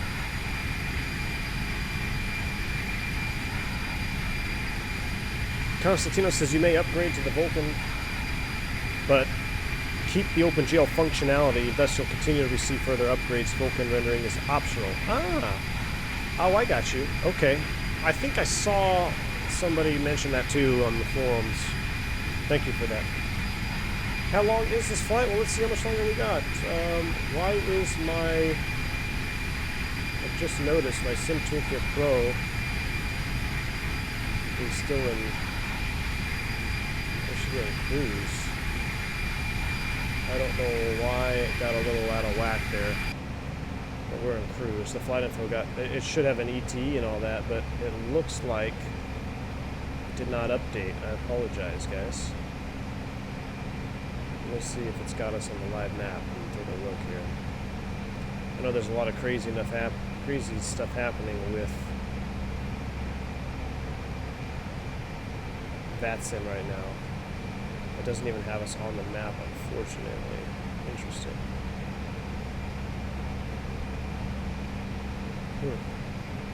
Must have got bugged out a little bit. I apologize. We don't have the ETE, but we'll take a look at it right now. Orion, thank you for the $5 Bob, man. Appreciate it. He says, Orion Vic says, hey, everyone, I hope everything is going well at work, but saw you were streaming, so I thought I'd pop in and say hello. Orion, thank you so much for your support, man. Thanks for stopping by the stream, saying hello, saying what's up. Appreciate it. Everything is good right now. We're just getting ready to start our descent preparation phase. We're 211 miles from our destination, so let's go ahead and jump right into that while we are at it. So, LGKR. I think that's right? Yes. All right, first things first, we're going to pull up the airport 10-9.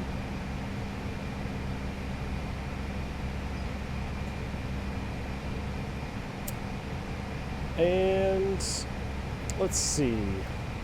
Tommy says, what's my GPU, CPU? I have an i9 9900K running a 1070, GTX 1070. And, what else? 64 gigabyte RAM? I think it's 32. I don't know, something. I don't know.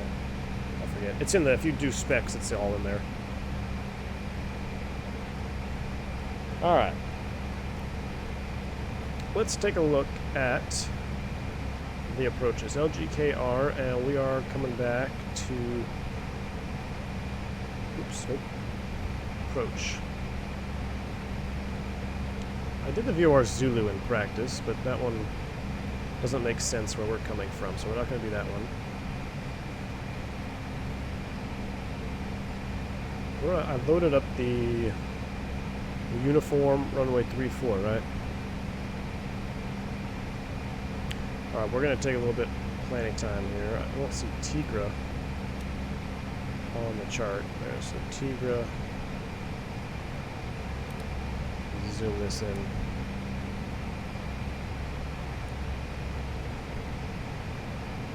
GAR 263 VMAT FD34. This is interesting. Above 2900. So,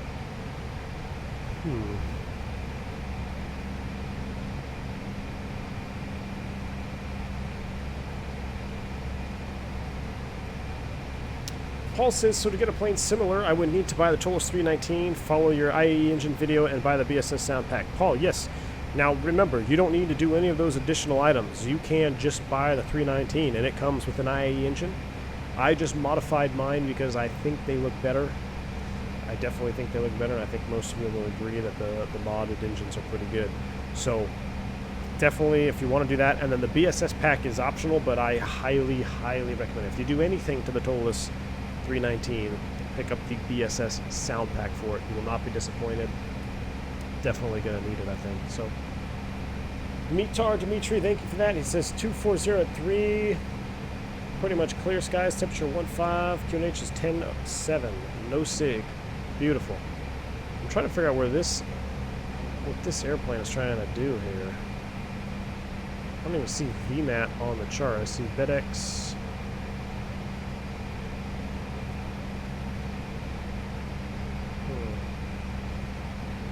That was the uniform, right?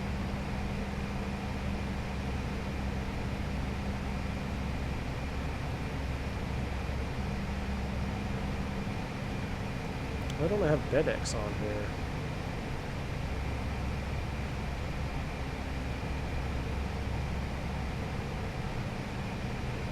The VOR34 uniform.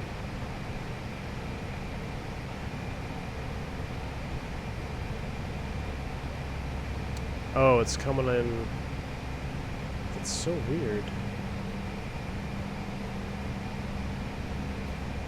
VOR uniform 34. There we go. We want to do BedX. Insert. That's what we want to do.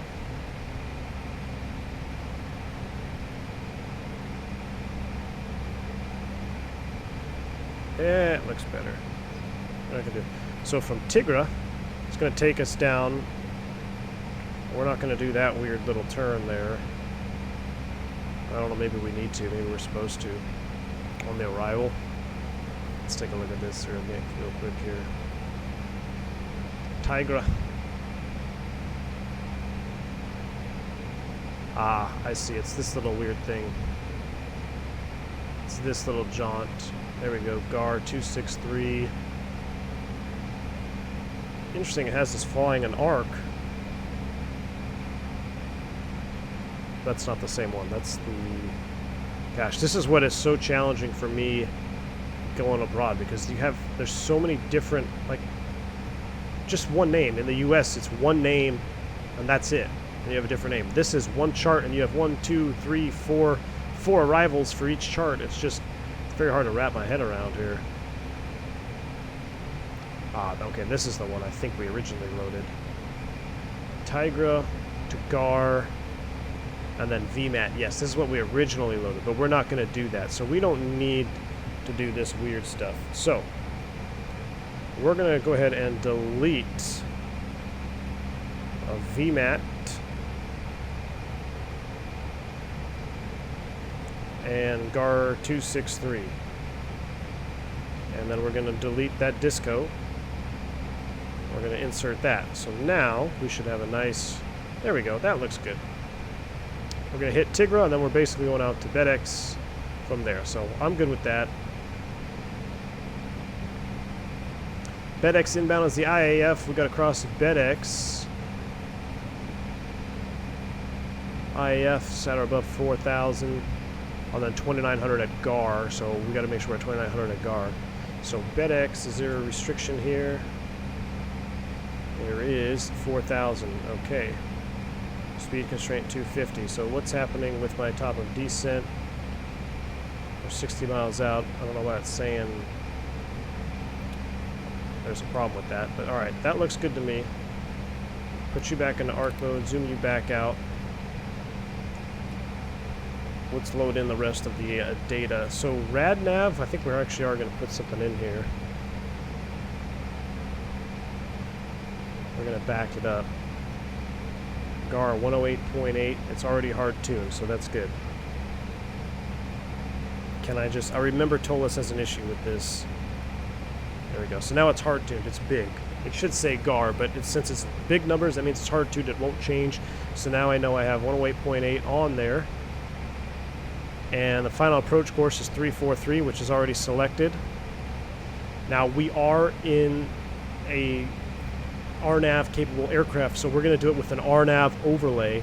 But what I'm going to do is I'm going to have the first officer's screen up, and he's going to be in a Rose VOR nav, and we're going to cross-reference, make sure everything is looking good. So he will be in nav VOR mode, and I'm going to have him verify our final approach course of 343.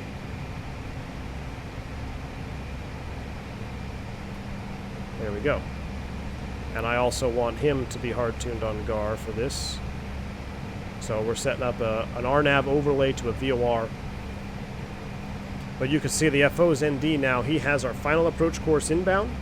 Once it gets tuned and identified, it'll look very similar to an HSI. You'll have a CDI deflected out to the left or the right, depending on where we're coming in from. And then we'll make sure that the RNAV path jives with this information here. You can do a VOR approach in the Airbus, but you must back it up with your land-based navigation. So the pilot monitoring will always have the VOR page up.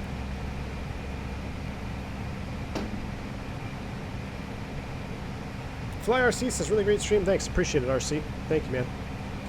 All right, so that looks good. Subscriber ahead. Clyde, thank you for the subscription, man. Welcome on board, dude. So we're going to just leave him in VOR mode so we don't forget. That looks good. Progress page, we're going to leave LGKR. Perf, data, next phase. We're not going to do a 340 descent. Let's do 310 and 7.9er. Just so we back it down a little bit. And then when we do a red, I've already oversped it once. Got to scroll up. There's Dimitri's weather at again. Beautiful, sir. 240 at 3.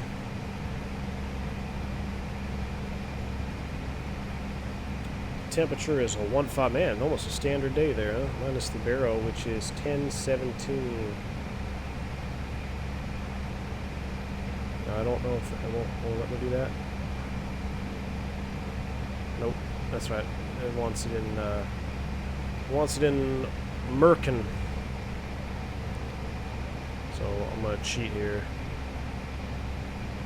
10:7. No, it's gotta be close. It's gotta be like, I'm gonna guess it's like 2.9 or 9 or 4 is my guess. We'll change it as we need to when we get down there. All right. Top of descent, we talked about that. About 5 miles prior is the ideal time to start down. We got to put our minimums in there still. We're still 22 miles out, so we're still good. So back to our minimums. Back to the next phase approach. MDA means we must do additions, so we got to add add 50 feet. CFDA or non-CDFA. I'm drawing a blank on that one now. Is there a note? CDFA. I might be on the 10.1 page. We should read that. Well, we're going to do NDA plus 50, so it's going to be 2050 in the MDA. It is a non-precision approach. Flaps full. VAP is 136. Perfect. We're not doing an ILS approach, so we do not need to put the LS system on there. No localizer, no slope. So we've got that off. We're going to do manual brakes, full flaps, full reverse. That's all I have. Any questions? No questions. We're going to set 4,000, which was our BedX restriction. IFR Sim coming in with a $2 ball, man. Dude, excellent. Thank you so much for your support, man. Really appreciate it. He says, hey, check your Discord. I sent a link for the BSS Neo 319 IFR Sim. Yes. Excuse me. I saw the BSS 319 was out there for testing. I'm going to try it today probably. Appreciate your support for the channel, man. Thank you, man, very much. All right, there's 8 miles, 765, close enough. Here we go, 1 dot, we're pushing. Manage descent mode. Now in reality, we'd come down here and go below. And engines are coming back. Oh yeah. Back caught up now. What does RNAV mean? It means area navigation. D Pimento says, I usually fly 3 to 4 hour flights. I do see there's a solid 757 here, plus the Zebo, plus the 19-2021. Seems decent all around, and the sceneries look great.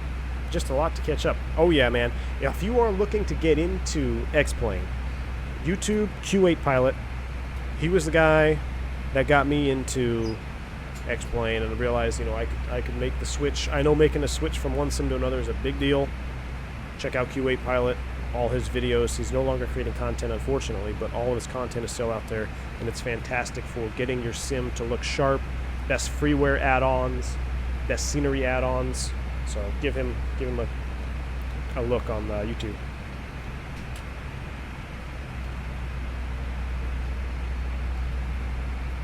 Does the texture replacement mod change the color of the MCP display? I'm not sure. It might. You're talking about the Tokemac cockpit texture mod? It might. I don't know. I immediately installed the mod when it came out, and I never looked back. I'm so happy to watch this video. Thank you. Appreciate it. I wish I could say your name out loud, but I don't want to butcher it. So I'm glad you're enjoying the video. Welcome on board, man. How much time until landing? We are. I need XP to come up here. XP 1972 needs to do a decent announcement for me. 16:53, so about 20 minutes exactly until landing. Seatbelt sign is on. We're going to turn it off here one last time. I love it. Thank you for the subscription there, Rafi. We'll turn the seatbelt sign off one more time. Folks on the flight deck, just begun our initial descent down into Corfu. Right now we're about 110 miles from the airport. Anticipating a smooth descent, so we'll go ahead and turn that seatbelt sign off for you one more time. However, that seatbelt sign will be coming on here relatively soon, and once it does, it will remain on for the duration of the flight.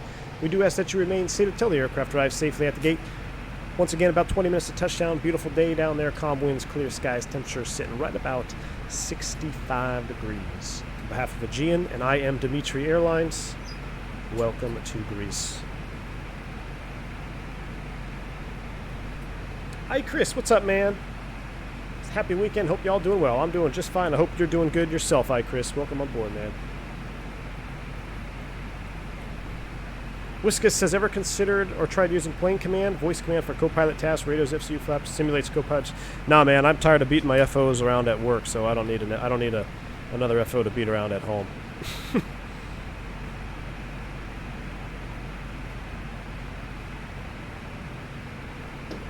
How did I get my engines to look like that?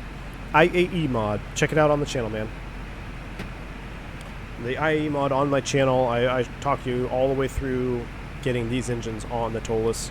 They will work for the 321 as well. There's just a couple other things you need to do, which aren't a lot. I mean, if we could put them on the 319, we probably could figure it out for the 321, but I might do an updated video for the 321 itself.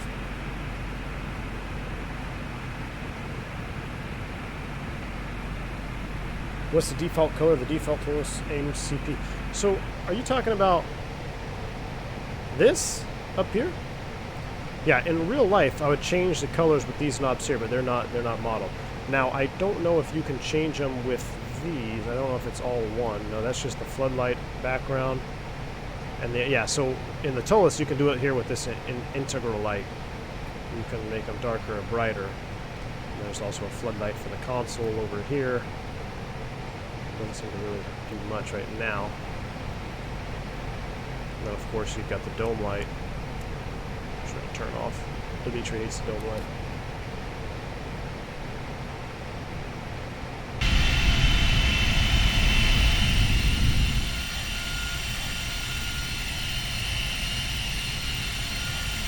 Safe journey, sir. Thank you, President. Appreciate it. Santi says Fly Tampa Corfu is just one of the best approaches in X-Plane. I love it, man. I love it. It's going to be good. I love anything Fly Tampa. I love Fly Tampa so much in FSX. I was glad to see that they've got at least a few X-Plane airports. Brian says, nice shout out to Ambassador XP972. Definitely, man. Carl Childers, what's going on, man? Welcome back to the stream, dude. Thank you for talking to me yesterday. Let me go ahead and reinstate you, my friend. Just minor confusions before. Carl, I appreciate you coming back on the stream, saying hello, dude. Thanks for talking to me yesterday. I'm glad we worked some things out. I'm always glad to have you around. You have some very large expanse of knowledge when it comes to aviation. F-18 driver yourself, so definitely welcome on board, my friend. Just on our descent into Corfu right now. Is the IAE mod free? Yes, it is. Completely free. Catching 3 streamers in 1 week, I feel like a winner. DCB99, yes sir, man. We're all at home. We're all stranded. Nobody's out doing anything. We got to stream now. What game is this? This is X-Plane 11. How does my beacon light reflect back on their engine? I don't know if there's anything. You don't have to do anything. I don't know if it's the IAE mod, maybe. I don't know if I think the default Toliss does it as well. But that's just because the beacon is located here underneath the fuselage and it's reflecting, which is a realistic representation. Which is an awesome representation. Look at this. We're going to be landing golden light. This is going to be a beautiful approach. That livery. Oh, bro, if you're still here, man, hats off, dude.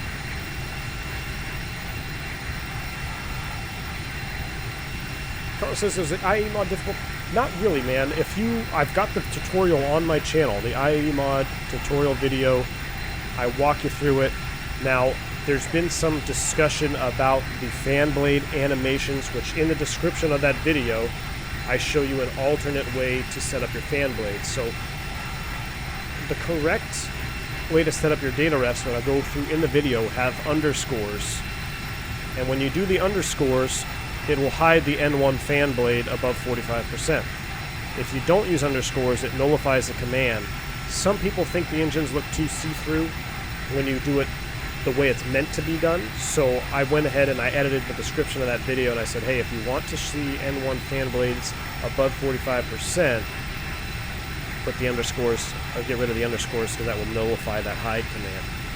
But I don't think it's a little time consuming, and like anything when you're doing any mods, just back up. Just make sure you back up your Toliss folder. So what I do is I honestly just right click the Toliss 319 folder, copy and pasted it. That way if I screw it up, I can just delete it and copy the original one again.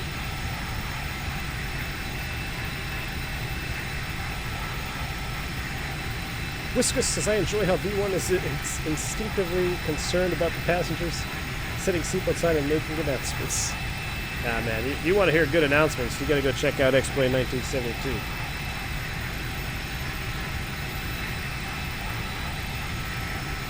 That dude, he was in aviation for a long time himself.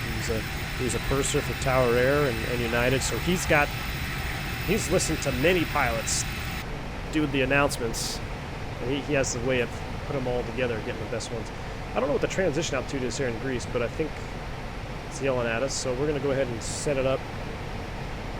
Let me do a most updated one, see if I can reach the island.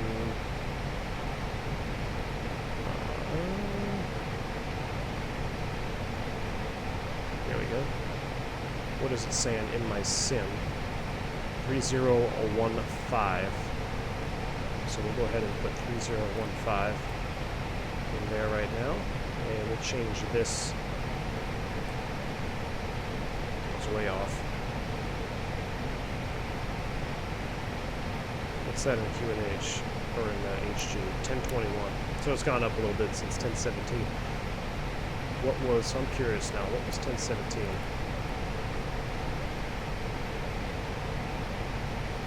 Oh, come on, Toliss quick spots. This is the one thing about the Toliss birds that pissed me off, if I could say, is the quick spots. 3003, yeah, I was still off. So now I forget. What was it? It was 3015. Set. Alright. 2050 on the MDA. Descent checklist is complete. We're through 18,000. Seatbelt sign is on. No longer smoking. We'll get that back on. BDX at 4,000 feet. We don't need to make a turn on the hold because once we hit BDX, we're going to just hustle on down. To execute a new approach procedure to 3-4 after missed, follow instrument approach procedure. We're not going to go missed because we're professional pilots here. Hopefully, I don't know, when I say that now, we'll probably end up going missed. A couple sector altitudes to worry about. Highest out being there to the northeast. You can see it here on the terrain. That's what the symbol means here. Anytime you see, I guess that didn't do anything, huh? Anytime you see this black arrow here, that is your highest terrain point on the chart. So you can see these dots, 18, 28, 16, those are all high points. But the highest point on the entire plan view is going to be indicated here by this solid black arrow, which is at 3490, which is why, or not why, but it's partially why that sector altitude is higher. All right, make sure I'm not missing anything else here. Recommended altitudes, Guardian Me at 2540. We're going to take it in visual. I'm going to click it all off, and we're going to hand fly it, so it's going to be nice. But we're going to, as soon as we hit BedX, we're going to set 2900, open descent, and then in we go. We're probably going to have to use a little bit of brakes to get down. And then we still have the FO. You can see it's been identified. We've got the GAR VOR 108.8, course 343, which that is our final approach course. So we're going to verify as we turn. This needle's going to look nice and straight, just like you're flying an ILS approach in a GA aircraft. Here comes 10,000 feet. Let's go ahead and light it up. Sit them down. Flight attendants, please prepare for landing.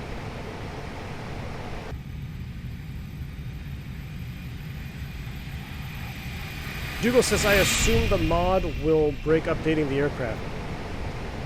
I'm pretty sure when you do an update, it will erase your ACF file.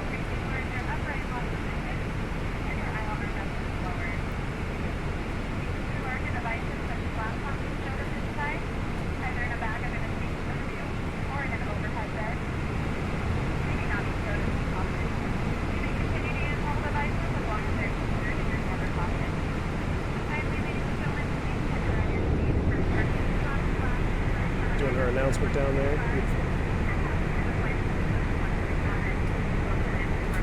Vince, do I put the captain's, do I put the packs off for takeoff? No, I don't. If you need a high performance takeoff in the Airbus, leave your APU bleed on. It'll do the same thing. It'll do the same thing. You'll get that performance increase with the bleed of the APU on. Now, I don't know if it's actually modeled in the Toliss or Flight Factor. Looks like she's having a little struggle bus here. So I'm going to go manually select speed, 250 knots. So I selected. Now I'm going to go open descent to 4,000 feet. So now what's happening is the airplane, when we talked about in cruise, it's just going to pitch for that speed carrot at idle thrust. You can see idle is flashing there on the upper ECAM. So down we go, everything's lighted up. Let's activate and confirm. Now this is not true. This should not be here, this brick. We're not doing an RNAV approach. That's a Toliss bug or incorrect rendition. That should not be there. That brick would not be there. That shot though. Yes, sir. Gerald McGinley. All right, Cap Cactus is in your inbox. Enjoy her with the new cockpit textures. Gerald, you're... Oh, man. Yes. Be the man, Gerald. Let's go ahead. Positive rates. Well, I guess you guys don't have the seat delivery, but I do. So positive rates from me to you, Gerald. Thank you so much, man. I'll check it out after the stream finishes up here. Unfortunately, I don't think Cactus operated anything in Greece, so we may have to hang on to it for a little bit. Whiskus, I don't believe they plan to add the ACT tank option for the 319. I'm not even sure that is a... I mean, I say that I doubt that's an option. Oh, look at that. How do I get announcements in the Toliss? It is the BSS sound pack. There you go, Dougal. Dimitri says save the mod.object files, do the update, and go back and redo the ACF file in PlaneMaker. And I know it seems like a daunting task, but if you just watch my video, man, just go slow, step by step, and you can get through it. It really, all you're basically doing is opening up the airplane in a 3D modeler and sticking these new engines on there, and then you just, when we input coordinates, you're just moving the position to align them with the wing.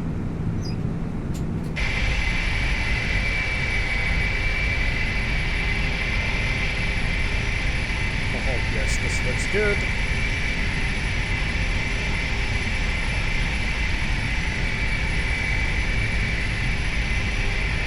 Timothy Waters.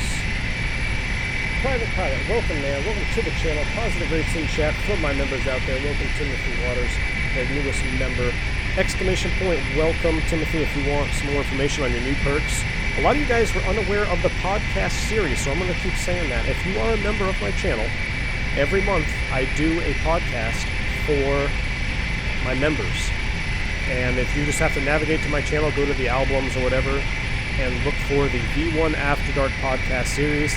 I've got 6 or 7 of them in there right now. Every month we do an Airbus versus Boeing topic.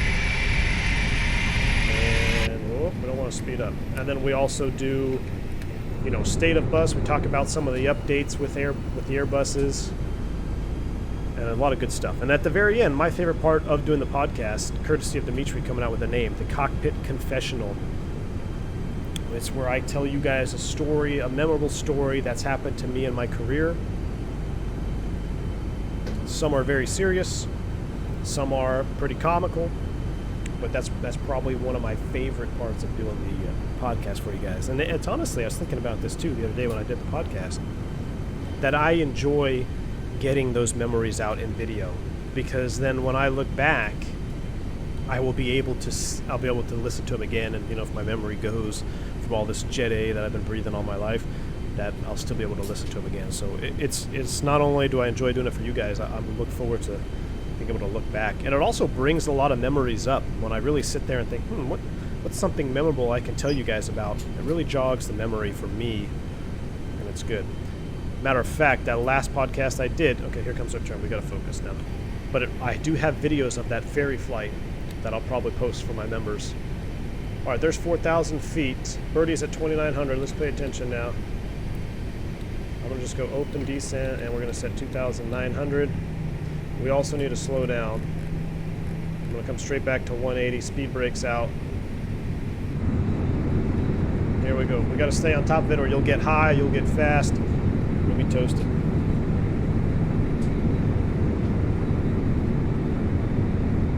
Too loud one outside here. I'll turn it down a little bit for y'all.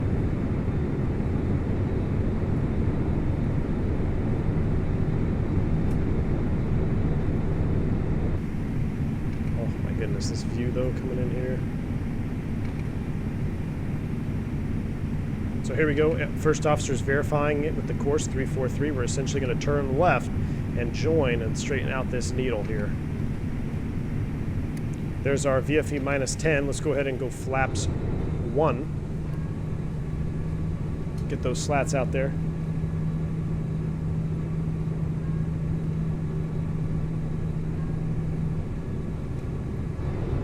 Yeah, we could probably go ahead and go straight to flaps 2 as well. We are VFE next, minus 10. Flaps 2. Flaps coming out. Look at the islands. Oh, this is so beautiful coming in here. Flyby shot.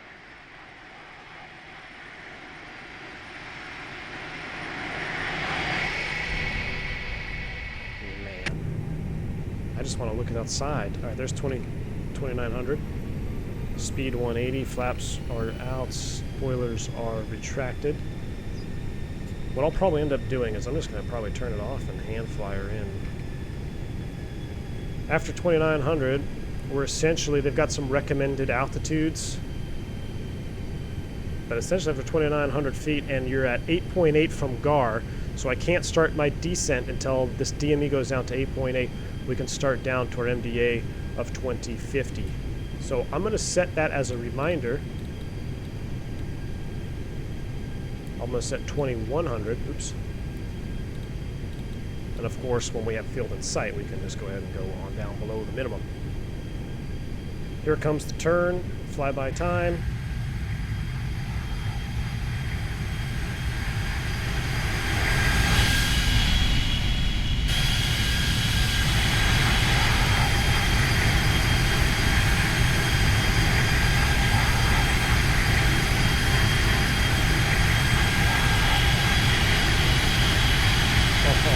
Goes the turn inbound. That is freaking awesome. That is so juicy. Okay, let's not screw this approach up. I'm gonna go ahead and go autopilot off. I'm gonna hand fly this for you guys. Autopilot's off, volume's up. Let's go ahead and push for managed speed. Airport's in sight, so I'm gonna just go ahead and set go around altitude 4,000. VFE next, minus 10. Add a sequence, flaps 3. Flight director's off. Give me the birdie. And now look at, this is the FO's screen over here. You see the needle? So I'm not even going to be looking. Let's go gear down. Configure a little bit early here. A little bit of an overshoot.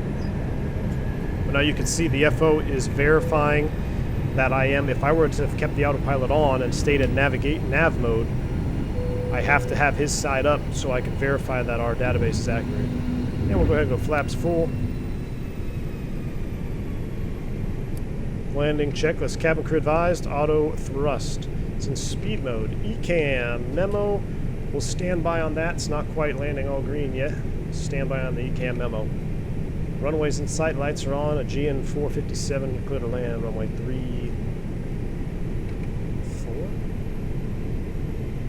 34, clear to land. Get a little bit low there. Let's go ahead and level off. I'll have to descend that early. There's minimums, runways in sight. I'm just going to go ahead and level off at 2,000 there. We don't want to get too low out here. I don't have my track IR on either. But I can see 2 whites, 2 reds out there. We're just going to fly a nice visual approach, keeping that tail of the flight path marker just about on the horizon line. That's a 3-degree glide path. If you guys want to reference when you're hand flying, put that flight path marker out there. And when you put the tail of this green airplane on that horizon line, that's approximately a 3-degree flight path angle down. So get back on course here. You can see, cabin check. All right, landing all green. Landing checklist is complete. Timothy Waters became a member. Appreciate it, man. You see, I want to stay on course with our VOR needle off on our FO side there, so I'm going to come back to the right a little bit. Now, I am technically visual and below minimum, so I can just fly straight in. You can see that the VOR is not exactly straight in with the runway, so that's it as intended. 2 whites, 2 reds. We're just going to follow her all the way down.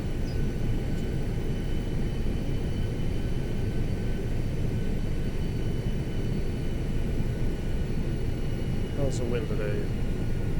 289 at 2 knots. No excuses. No excuses. 1,000. Stable.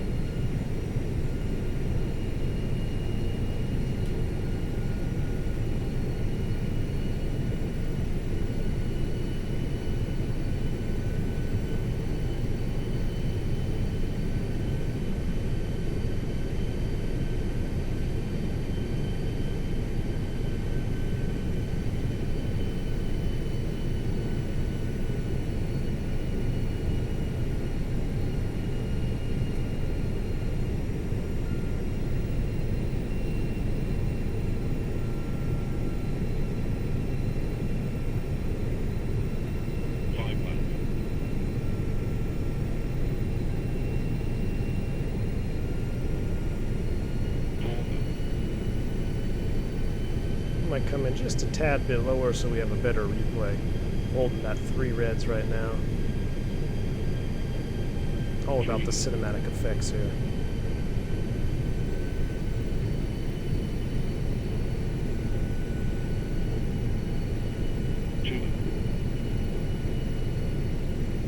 Go on this little bridge. I love it. Or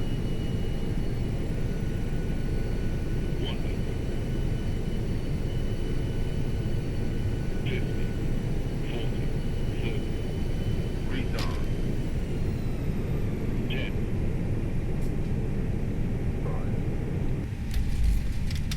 Spoilers! Reverse screen. Got a little bit of flow to there. Caught that last marker. We'll take it 2 hundo.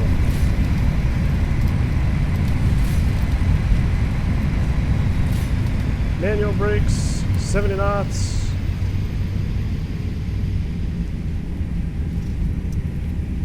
Stow the buckets. Ladies and gentlemen, welcome to Corfu.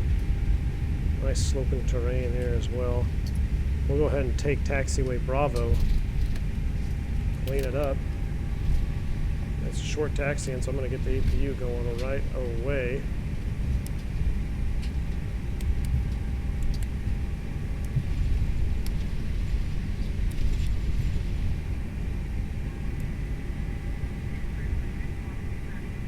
Oh yeah. That's going to be a nice replay. Ooh.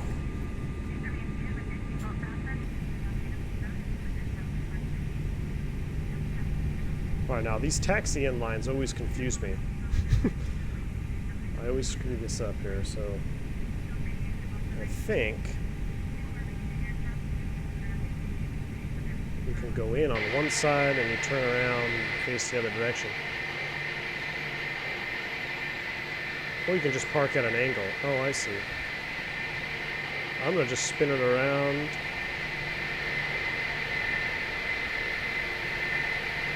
I guess you just spin it around over here. And face out.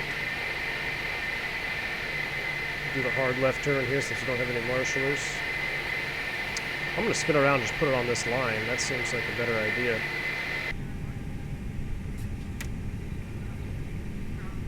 Spin it around, set her on the line right here. Straighten it out.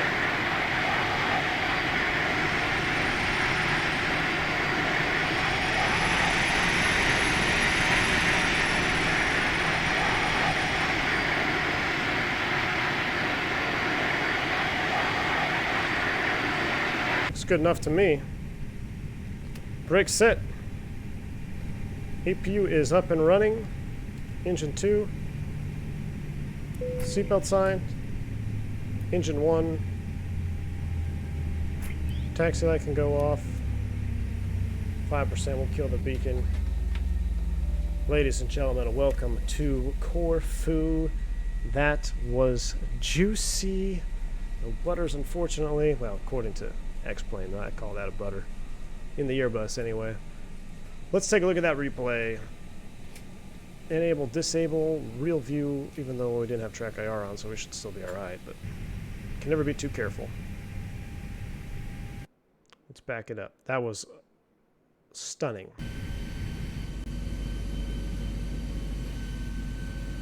Go ahead and throw this into replay mode as well. Clear it up for you. Ooh, no auto brakes? Nah, man. I tend not to use auto brakes even in real life unless I need to. You know, if there's a strong crosswind or something, I'll use them. But I prefer to use the thrust reversers, especially on a shorter runway like this. It's not super short, but when there is any time when braking can be of concern, I use the reversers to kind of slow down and then go right into the ramp, because I don't want to park on the ramp with 300 temps plus, especially on an open ramp like this where you're going to have passengers coming up through air stairs and whatnot. So I'll use reverse pretty much down to 70 knots, tapping the brakes a little bit so they're not cooking hot. And you see, I don't even think we got a hot brake E-cam. We might have touched 300, but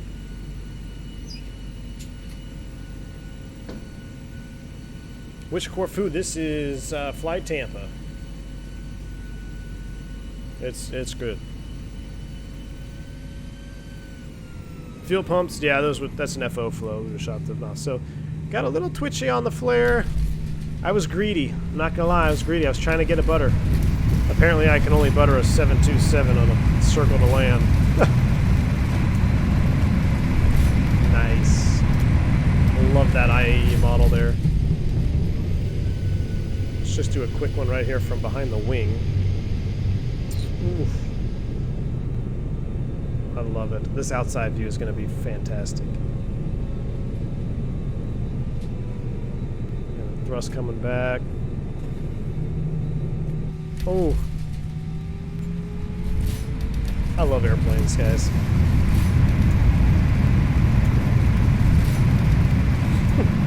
All right, let's see what we want to see here. We're going to go outside view. Let's back it up here. Watch one from here.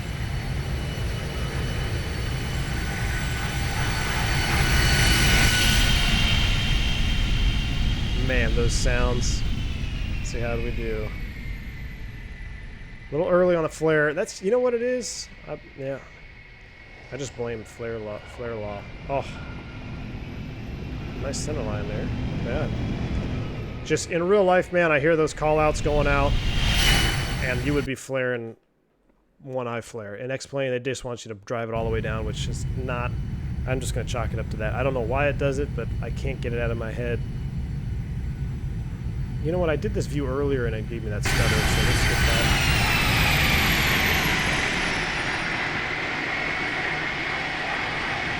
Oh, yeah. All right, we'll back it up. A couple more. Start the music. Ladies and gentlemen, mostly gentlemen here, I'm pretty sure. Thank you so much for hanging out with me on this lovely Saturday afternoon where I am. Wherever you may be, I hope you are staying safe, staying healthy. Thank you for liking the video, subscribing to the channel, donating, sponsoring. All you guys are awesome. I love every single one of you. I've had a great time so far with this channel and its progress. I can't wait to see where it's going to go. Shout out to Dimitri, coming up with some flight suggestions here for Greece. Everybody else, appreciate y'all hanging out with me today. Until next time, guys. V1. I'll see ya.